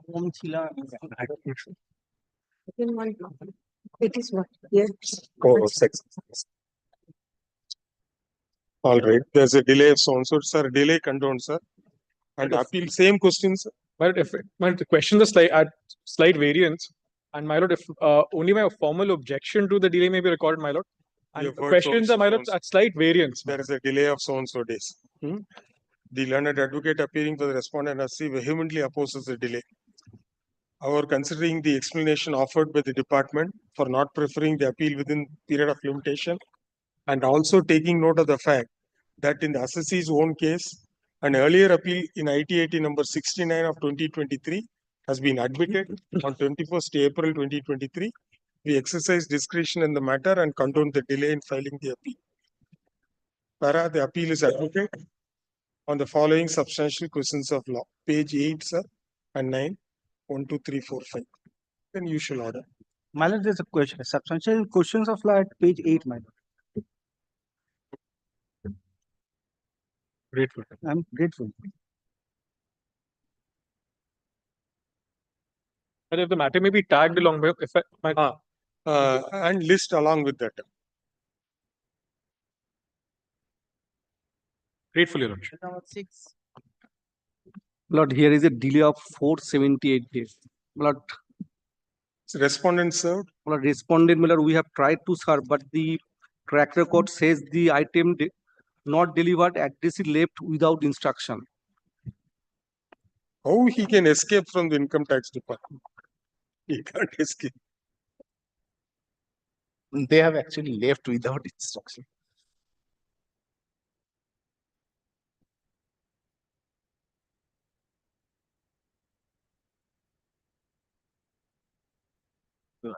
Actually, order passed by the tribunal of Mumbai, but we are also not recognizing the dependencies of the SEC.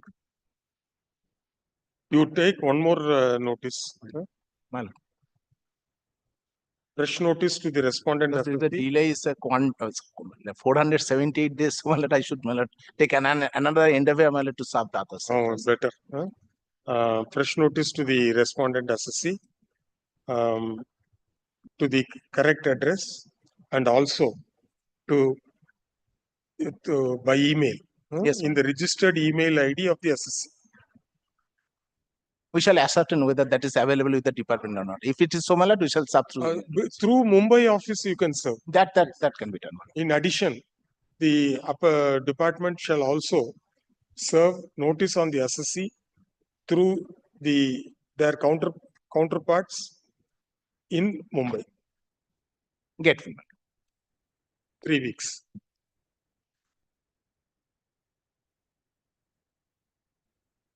Number 7. These are all similar matters, Lordship. 7, 8, 9, 10. I start with one matter. I do all the matters are common, Lordship. But this review is our order? No, it's from Supreme Court, Your Lordship. Oh, So there is a direction of the Supreme Court. The direction was passed hopefully on 14th of March 2016. They prefer this review application on 22nd of August 2016. So there is a delay. We have written that, Lordship. There is a delay of 120 days. And your Lordship, for your convenience, as well as the convenience of the brother, take to Didim. I have prepared a written submission along with the judgments on the delay point. Also, I have given it serially. First, Mala, the delay be condoned. You just give us some facts. Yes. See, there are how many appeals? There are 3 appeals, Lordship. 3 appeals of KPC College, and 1 is of KP Foundation. What are the appeal numbers? The appeal numbers, ITA 21 of 50. Yes. And your Lordship, these are new filings. Are numbers are 4467 and 4468 and 4469 of 2016.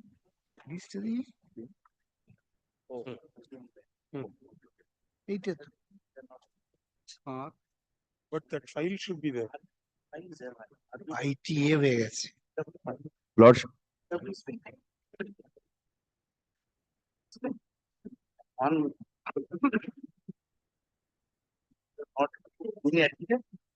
right. So review 35, 36, 37. 3. That was filed against dismissal of 3 ITA. Against which order they went to Supreme Court? Your Lordship, the order of the Supreme Court. No, against which order you went to Honorable Supreme Court? Against the order of the Calcutta High Court. Yes, your Lordship. Dismissing the review application. Dismissing the review. It was the original 260A which was dismissed. Oh. There were 4 appeals, my lord. 3 appeals was rejected and 1 accepted. KPC medical colleges all were dismissed, my lord, by the judgment dated 7/8/2015. 105, 107, 108. Yes, Lordship. I have given the numbers also, Your Lordship. 105, 107 and 108.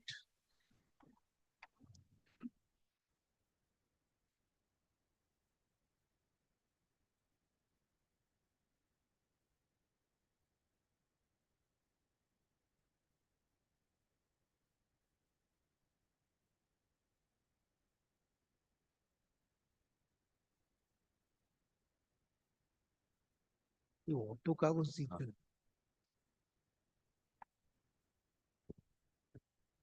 নম্বর আছে বলো কি সব বলো set দিতে বল two set দিতে বল So you went before the Honorable Supreme Court Honorable Supreme Court and said that ITA 21 is pending. Yes, there the question of law was allowed. Admitted. So therefore, the Honorable Supreme Court set aside this order. Yes. That is in page 66, Malat. Yes, Your Lordship, at page 66. Review application 35, page 66. The order of Supreme Court. So therefore, you filed 3 review applications here. 3 review applications from the order of the Honorable Supreme Court. And Your Lordship, I have, that's why given this written note where I have clarified everything what happened chronologically. Means review applications were filed in the year 2016. 2016. 35, 36 and 37 of 2016. Yes. Those are the.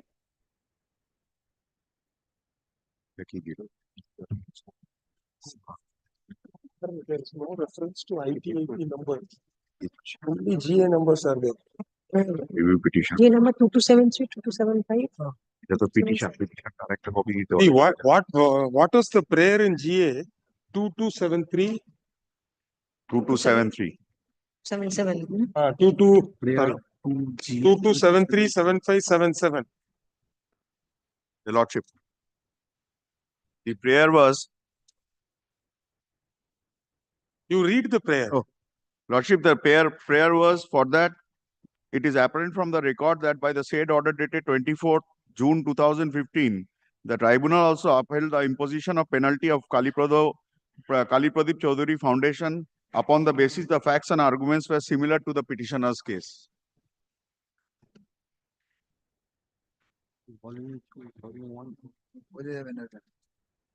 On the same identical set of facts, question of law was allowed, which is still pending. So, it is better we hear ITA 21 of 15. Your Lordship, if I start with my facts are similar, I will take you. Your Lordship, may kindly come to my notes. The whole thing started in page 2 of my notes. Your Lordship will find that I have written that this KP Chaudhary stays in US.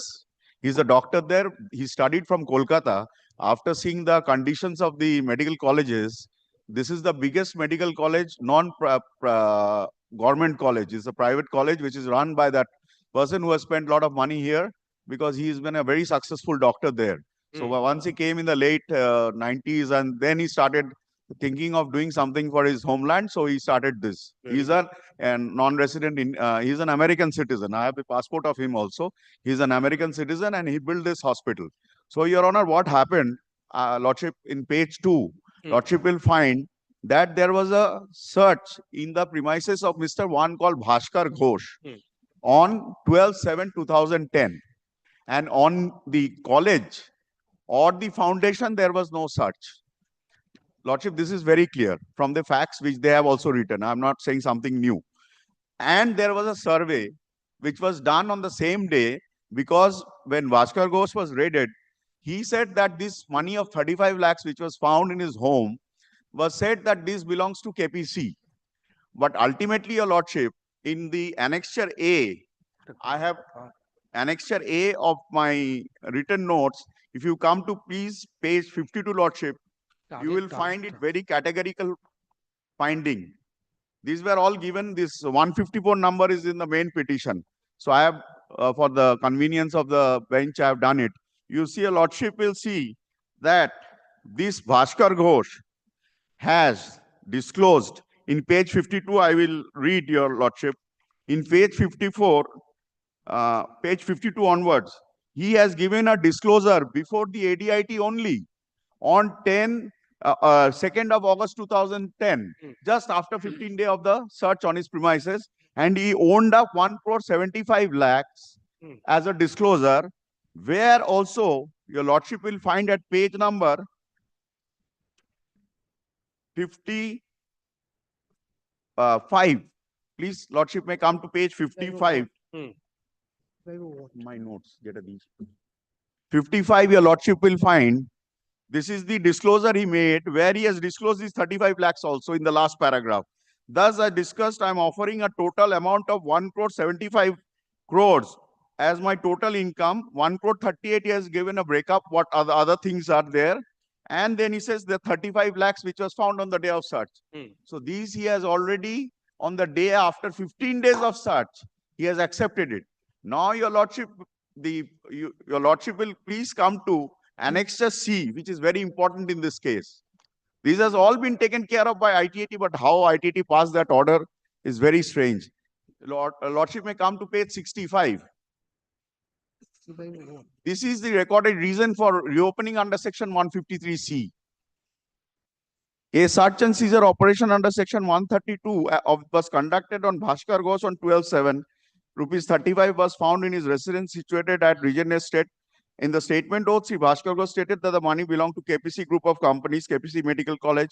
In the main organization, survey under 133A Act was also conducted in the premises of KPC Medical College. They are admitting that it is a survey under one, so they have reopened under 153C. Now it is said later on, Your Lordship, in the statement given on that day of Uttam Chakravarti, Director of Finance, Hospital, stated that cash amount found and with Mr. Bhaskar Ghosh was withdrawn from account of KPC Medical Hospital at SBI Jadavpur branch. So in view of the above, it is seen that the main money seized during the search conducted in the premises of Bhaskar Ghosh belongs to the KPC Medical College Hospital and satisfy the condition of section 153C of the IT Act.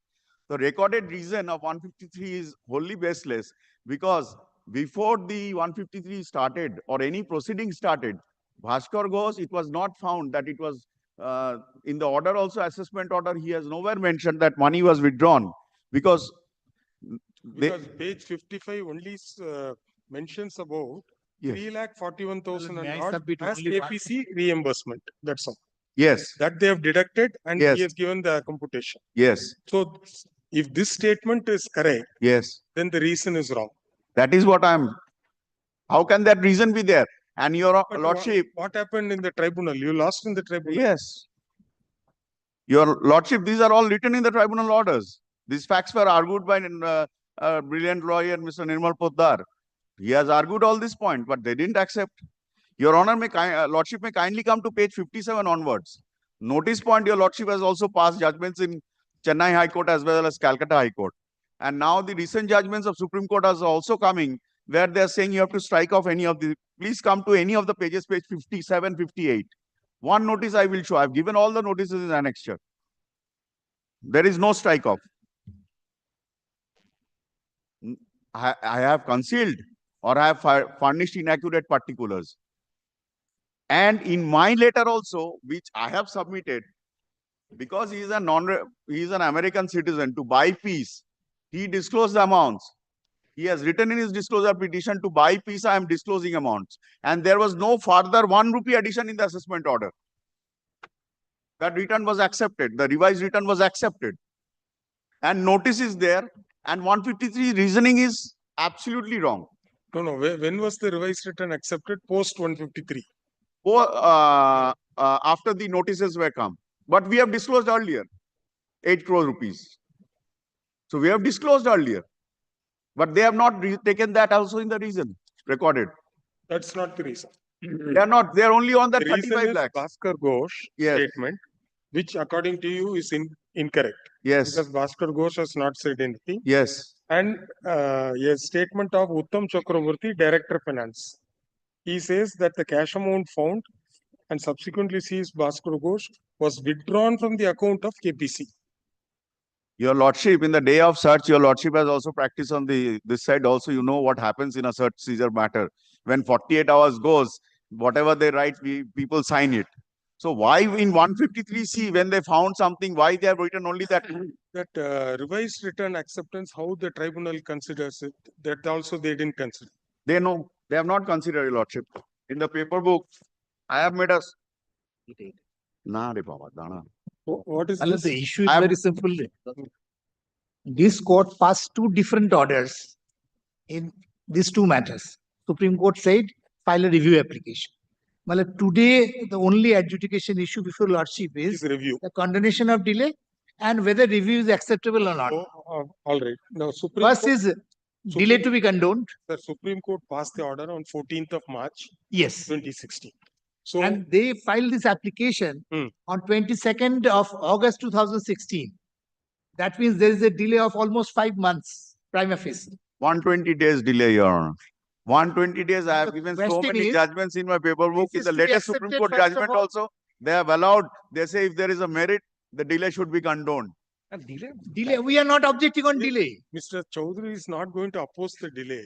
We are saying delay to be condoned and review application to be accepted. And the appeal to be restored. Yes. See, in the light of the fact that the Supreme Court has granted liberty and the connected appeal in ITA 21 has already been admitted, the review application will be allowed, your appeals, all the 3 appeals will be restored, and all 4 will be heard. Yes. Yes. I'm When ready, will- Your Lordship. When you will argue? What is this is the paper book containing the case laws only, judgment case laws only. Nothing new paper I've given. For condonation of delay. So everything it Everything. contains. Even in the penalty notice, the latest judgments, the paper book there, 271C, the same judgments. Just now, the Honorable my Lord has passed many judgments, which I have also given. In Rob Traders, you have passed Lordship in Calcutta High Court. Serial number 40. Your Lordship, then there is the judgments of lot of new judgments which have come up Supreme Court, Your Lordship, which I have also given, where they have said on the notice point also that if it is not struck off, then you cannot.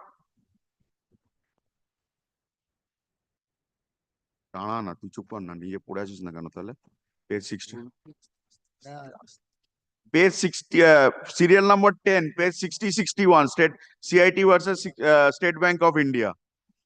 Invalid notice. Page 6061.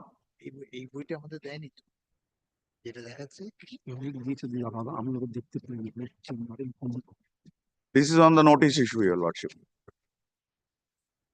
They have followed Manjunathan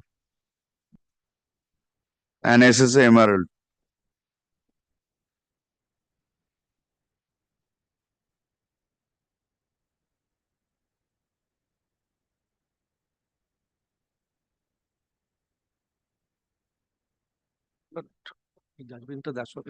Lordship, next judgment is page 6263.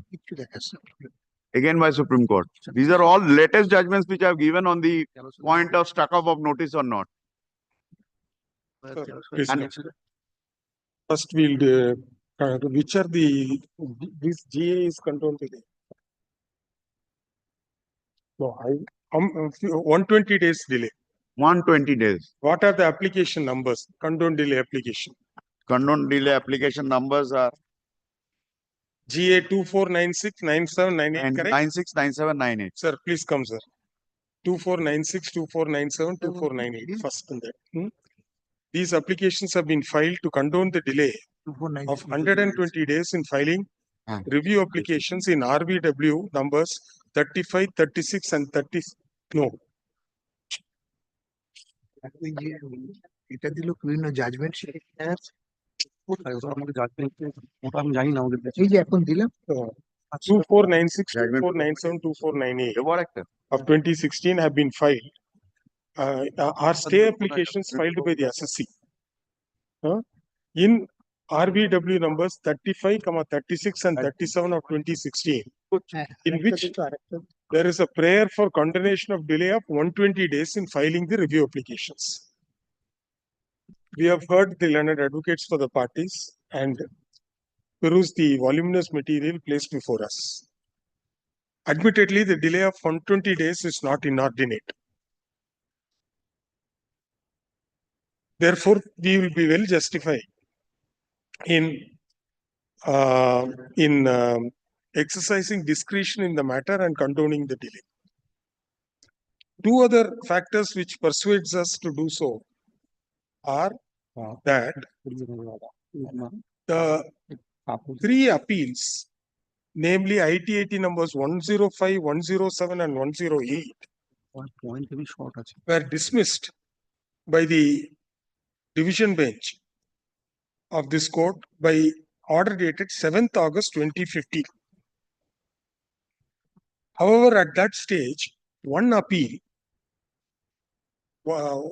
other appeal filed by the very same filed by the assessee was already admitted, namely ITA 21 of 2015. This appears to have not been brought to the notice of the Honorable Division Bench. The assessee carried the matter on appeal to the Honorable Supreme Court in special leave to appeal C numbers 3229-3231 of 2016. And the Honorable Supreme Court, by order dated 14/3/2016, took note of the submission made on behalf of the assessee that against the very same impugned order passed by the Income Tax Appellate Tribunal, the High Court had issued notice in the connected matter. Therefore, the assessee was given liberty to point out the same before this court by filing an application for review. In terms of the liberty granted, the review applications have been filed. The second issue which has convinced us to exercise discretion is the fact that another appeal filed by the assessee arising out of the same order passed by the tribunal is pending before this court in ITA 21 of 2015. Thus, for the above reasons, the delay in filing the review applications is condoned. Now we move on to consider as to whether consider the review applications.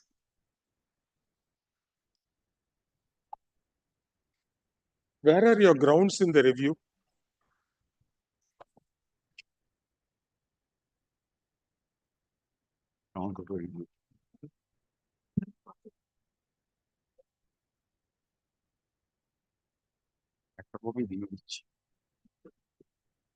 Review petition. Ground number H, Your Lordship, G. kindly see. Ground number H. G and H. In the review applications, we are required to consider as to whether the review applicant was able to point out an error apparent on the face of the judgment and order dated 7th August 2015. Admittedly, a connected appeal arising out of the same impugned order passed by the tribunal was pending before this court, and the appeal was admitted. The appeal number being IT 106 of 2015, which after admission has been assigned the number ITA 21 of 2015. This aspect having not been taken note of, and the court having been convinced that a substantial question of law would arise for consideration and entertained a connected appeal, the three other appeals could not have been dismissed on the ground that no substantial questions of law arises for consideration.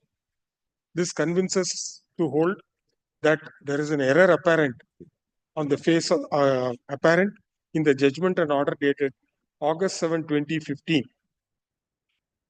as corrected by the order dated September 30, 2015, and accordingly the review applications are allowed and the appeals are restored to the file of this court to be heard and decided along with ITA 21 of 2015. Grateful, my lord. The compilation of judgments submitted by the learned advocate for the assessee is taken on record. The written submissions is for condemnation only, is it? No, I have covered everything. The written submissions made by submitted on behalf of the assessee is also taken on record, copies of which have been served on the learned advocate I've already for the respondent department. List the appeals on whatever date you. When Friday, Lordship. I'm ready. This Friday. No, you are given Next Friday. Next Friday, Lordship. Mr. Roy Chaudhary is traveling. He is not there from tomorrow. No, I have gone through it, but today he filed a voluminous document. We give it Next after Friday. 1 week. Or so. Also, my lord, we have filed some judgment of Your Lordship in the year of 2013. Your Lordship. This is my lord's order. My lord's order 2013 covered by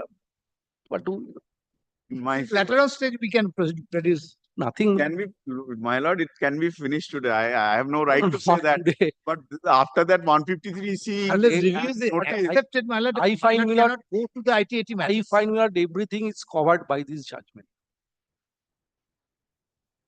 Thereafter, Your Lordship passed judgment, several judgment also. In fact, this gem granites, they have also enclosed in their compilation.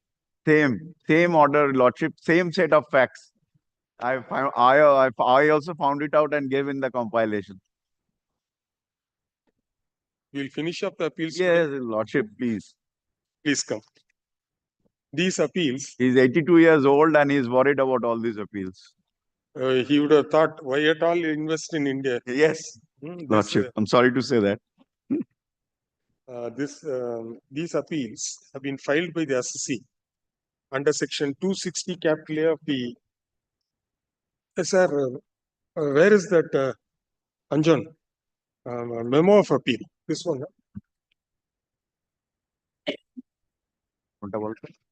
Review. You give one. If you can give ITA. No, you give ITA 21.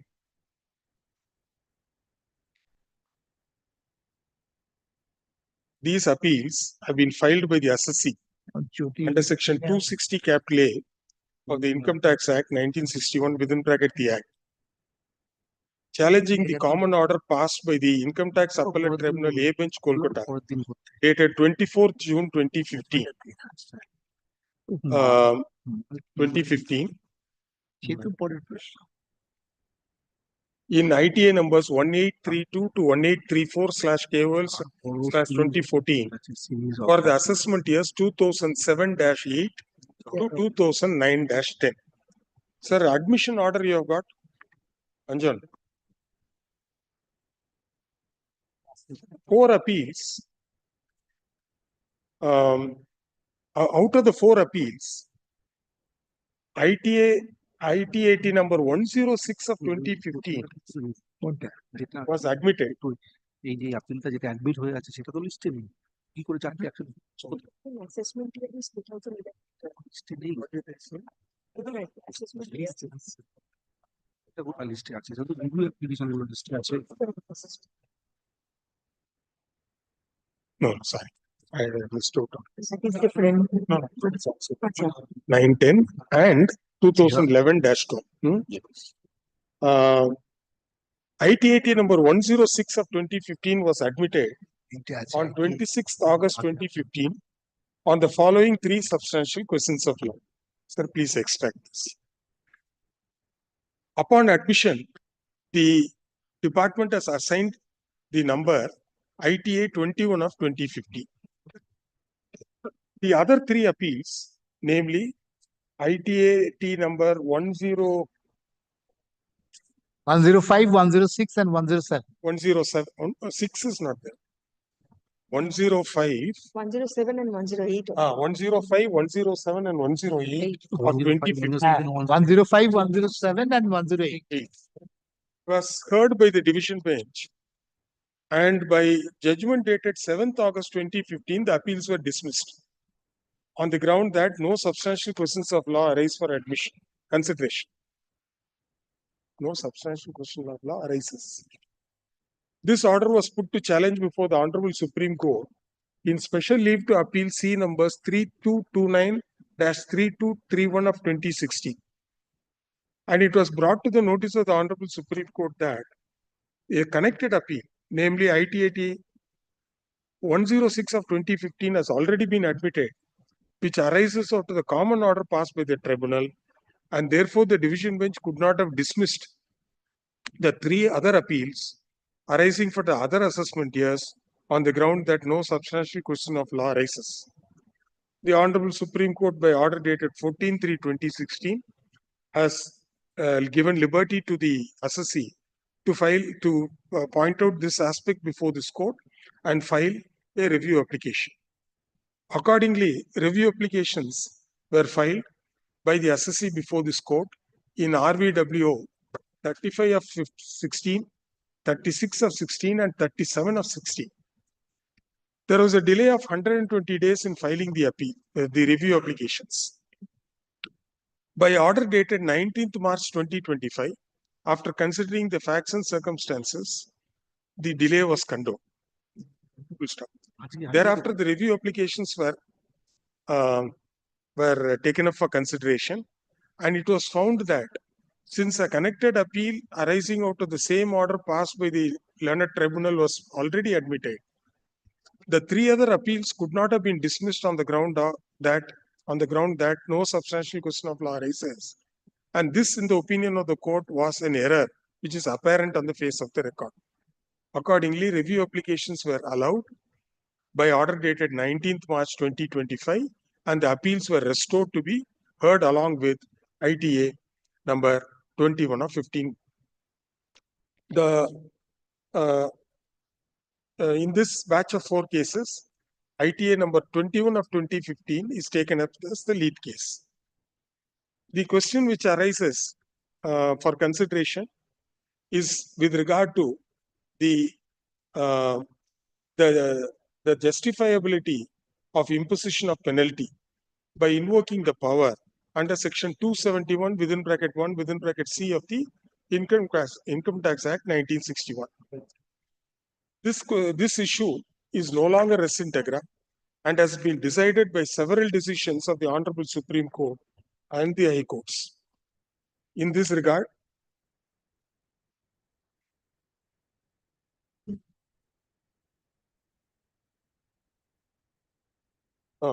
Supreme Court.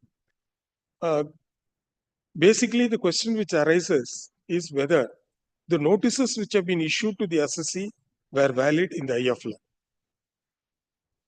Sir, which is the latest in that invalid notice point? Supreme Court you give. You see the index? Lordship, the latest page 55. Page number 6061 and 6162. The State Bank of India versus. No, what is page 55? 65. 55. That is Shamsundar Jindal. No, that is on delay. You are referring to page 60? Your Lordship, 6061, State Bank of India. CIT versus LTU versus State Bank of India. In this regard, we may refer to the recent decision of the Honorable Supreme Court in the case of Commission of Income Tax within bracket LTU versus State Bank of India, 2024-169 taxman.com 305 within bracket SC. In the said decision, the correctness of the validity of the notice issued under section 271(1)(c) was the issue. Was the issue which fell for consideration. The appeal filed by the revenue was dismissed, holding that where the assessing officer had not specified relevant portion of clause within bracket small c in the notice for initiating penalty proceedings under section 271 within bracket 1 within bracket C, notices issued under section 274 read with section 271 were invalid, and therefore the orders passed by the authorities levying penalty under section 271 within bracket 1 within bracket C were cancelled. In this in the said decision, the Honorable Supreme Court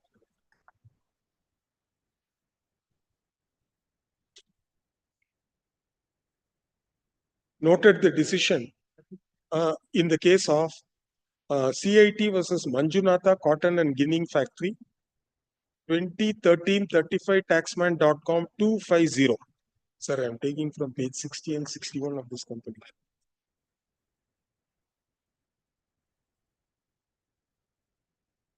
Apart from the decision in the case of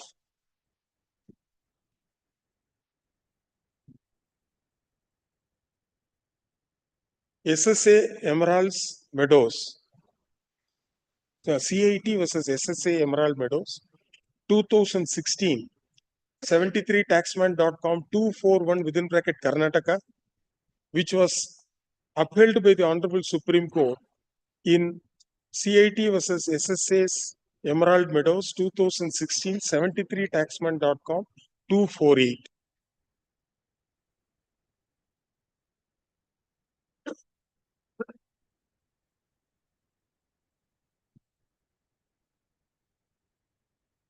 Similar view was taken by the Honorable Supreme Court in principle in PCIT versus Unitech Reliable Projects Private Limited, 2024-166 taxman.com 135 within bracket SC.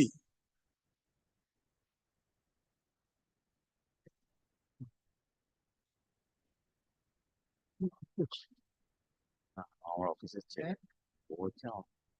Comma PCIT within bracket Central versus Golden Peace Hotels and Resorts Private Limited 2021 124 taxman.com 249 within bracket SC.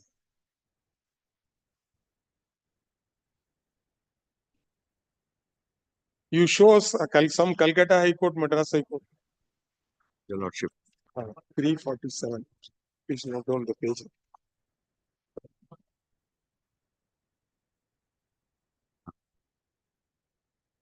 Page 74. Page 74, Lordship, page 74 to 80. And the page 74. We may also take note of the decision of the division bench of this court in PCIT number 1 Kolkata versus ROBS, ROBBS Traders and Finance Private Limited. ITAT number 226 of 2024, dated 20th December 2024. And also the decision of the High Court of Judicature at Madras in CIT, Chennai Roman 4 versus Gem Granites within bracket Karnataka. Tax case within bracket appeal number 504 of 2009, dated 12/11/2013.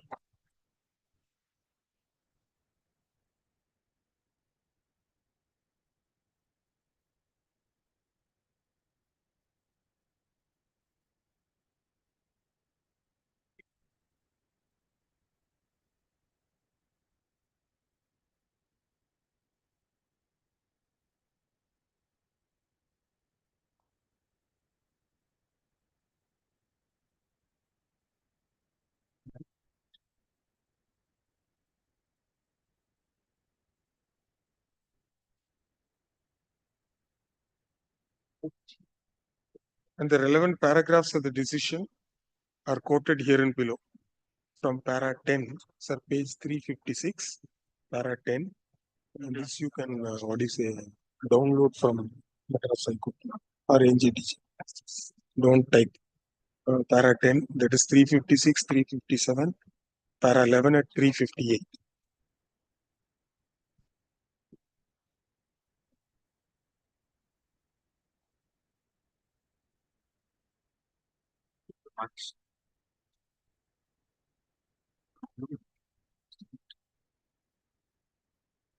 Three 359.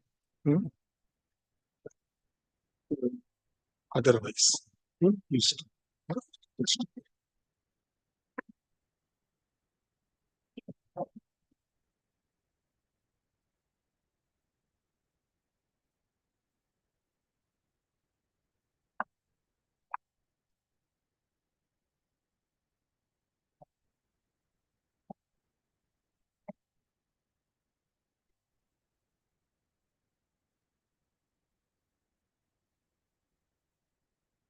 But 153C issued didn't arise here. I have given judgments on that also. No. In the tribunal order, it was discussed. But they have the question admitted is not 154. No.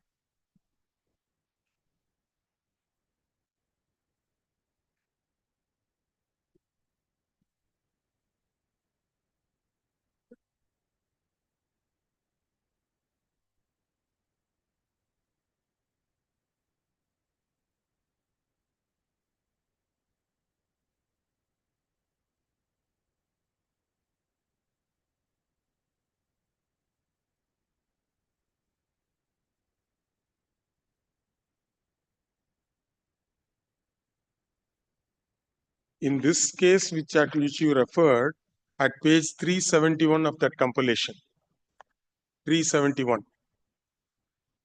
This Madras High Court judgment, Yes. that was loose paper. Yes. Where there was a necessity to establish correlation. But what is the ground you have raised on 153C? 153C. Though it is not admitted, Your Lordship, in ground number D, we have raised this ground before the Supreme Court. B and D. For that, it's apparent from the record the tribunal did not confirm the penalty imposed upon the petition on the ground that it has accepted the proceeding initiated under 153 of the Act. Where you are reading? In the Honorable Supreme Court, which we have filed. এটা কোথায় file করা? Oh, it was filed in Calcutta High Court, Lordship. It's a memorandum of appeal, my lord. Memorandum of appeal in the review petition we have filed in this. Memorandum of appeal, page number? Page 4, my lord. Page 4. 4. My lord, C, D. No, it is not here. Be confusion, Anjan. Be careful. B and D. Sir, this is review, sir. Yes. All right.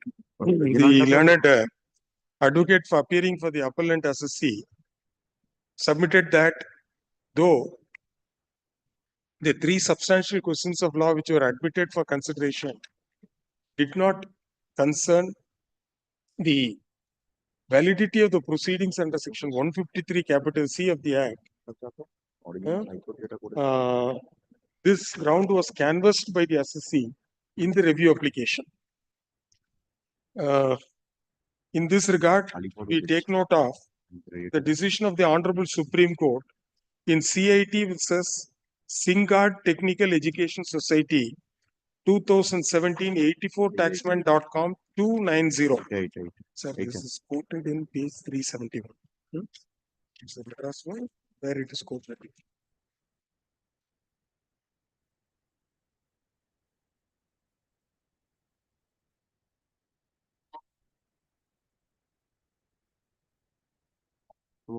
Page 4.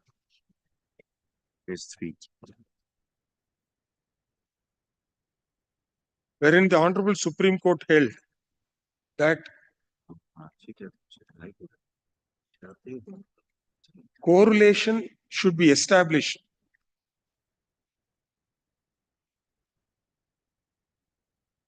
with the seized documents, where the assessee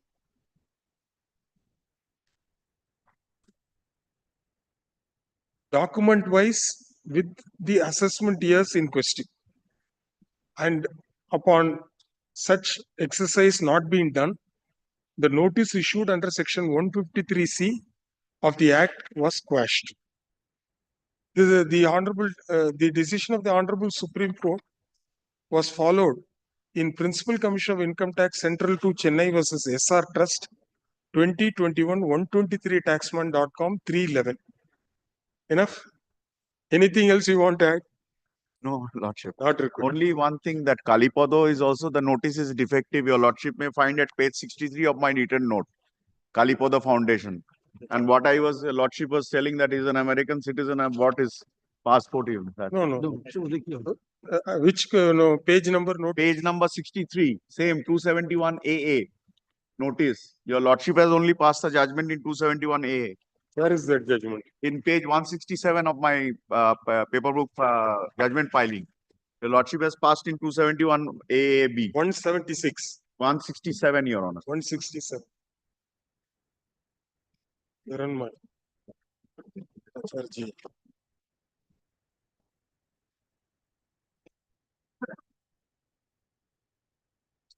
Page 168.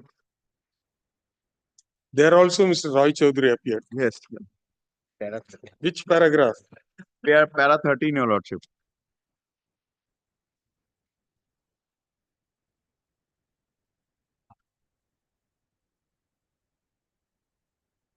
Lordship has referred to Emeralds and Manjunatha.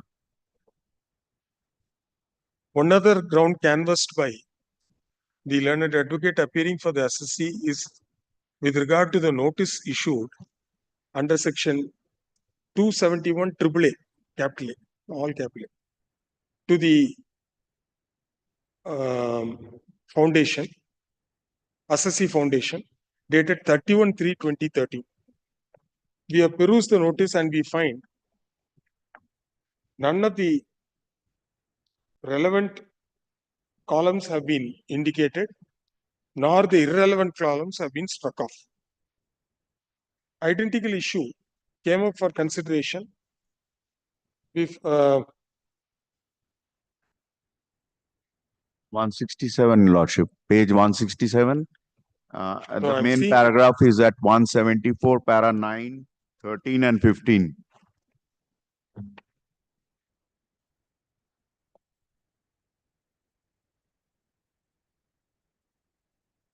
wherein the one of the questions which was considered was with regard to the validity of the notice.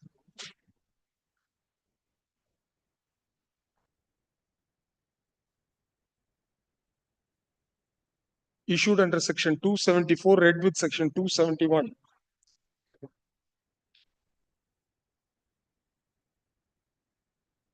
Wherein the court also took into consideration the effect of section 271, capital A, capital B, capital A, capital A, capital B, read with section 69 of that, and answered the question in favor of the assessee against the revenue in the following terms.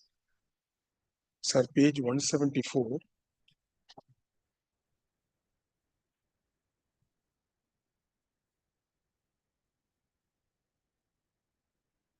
Para 13. 174, 175, para 13 is good.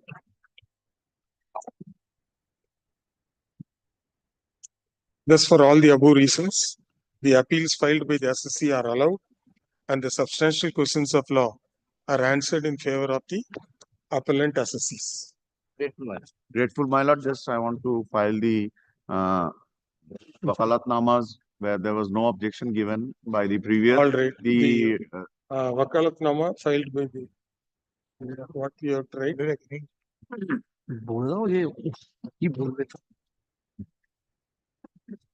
We are assisting the Well, kindly record one thing. Well, the panel is expired on 9th of March. Still we are appearing as because my lord is directed us to appear in this matter. But the panel is expired. Nothing was We extended. have said earlier also. 9th of March. 2025. It is not extended. So there will be a billing problem again. It is submitted by Mr.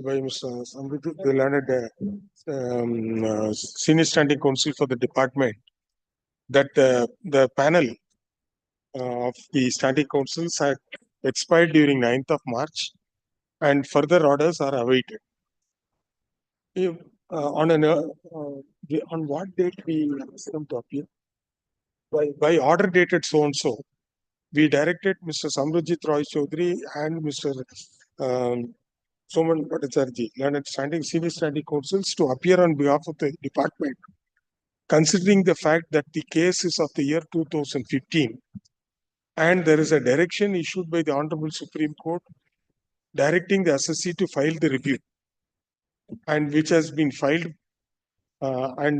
therefore the case had to be given precedence, and accordingly the matters were taken up for disposal. Therefore, the appearance of the two learned senior standing counsels should be regularized, and their fee and other bills submitted by them should be processed and paid. Did we just pleasure to sit after 2 o'clock? No, single bench. Already notified. My lord, may I mention one matter? My lord, one fixed matter was there, my lord, in the appellate side list, my lord. I believe, my lord, on coming Monday it is supposed to appear, but I have personal difficulty on coming Monday. Mondays ask somebody to mention, because today we take it out of the list. No, my learned friend is also there, my lord, on behalf of the other Food side. Corporation of India. Food Corporation. Yes, my lord, Food Corporation. Yes. Your Lordship. Only because Several things are fixed, sir. That is why my lord. I was also scheduled to attend court yesterday. No, that's I was desirous.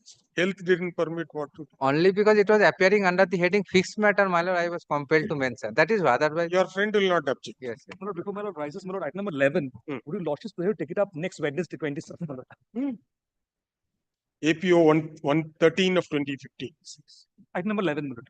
11, my lord. It's My lord, 13, 1-3. 1-3. No. Item number 11. If APO 13 of 13. 20. ठीक है। 26. I'm so grateful.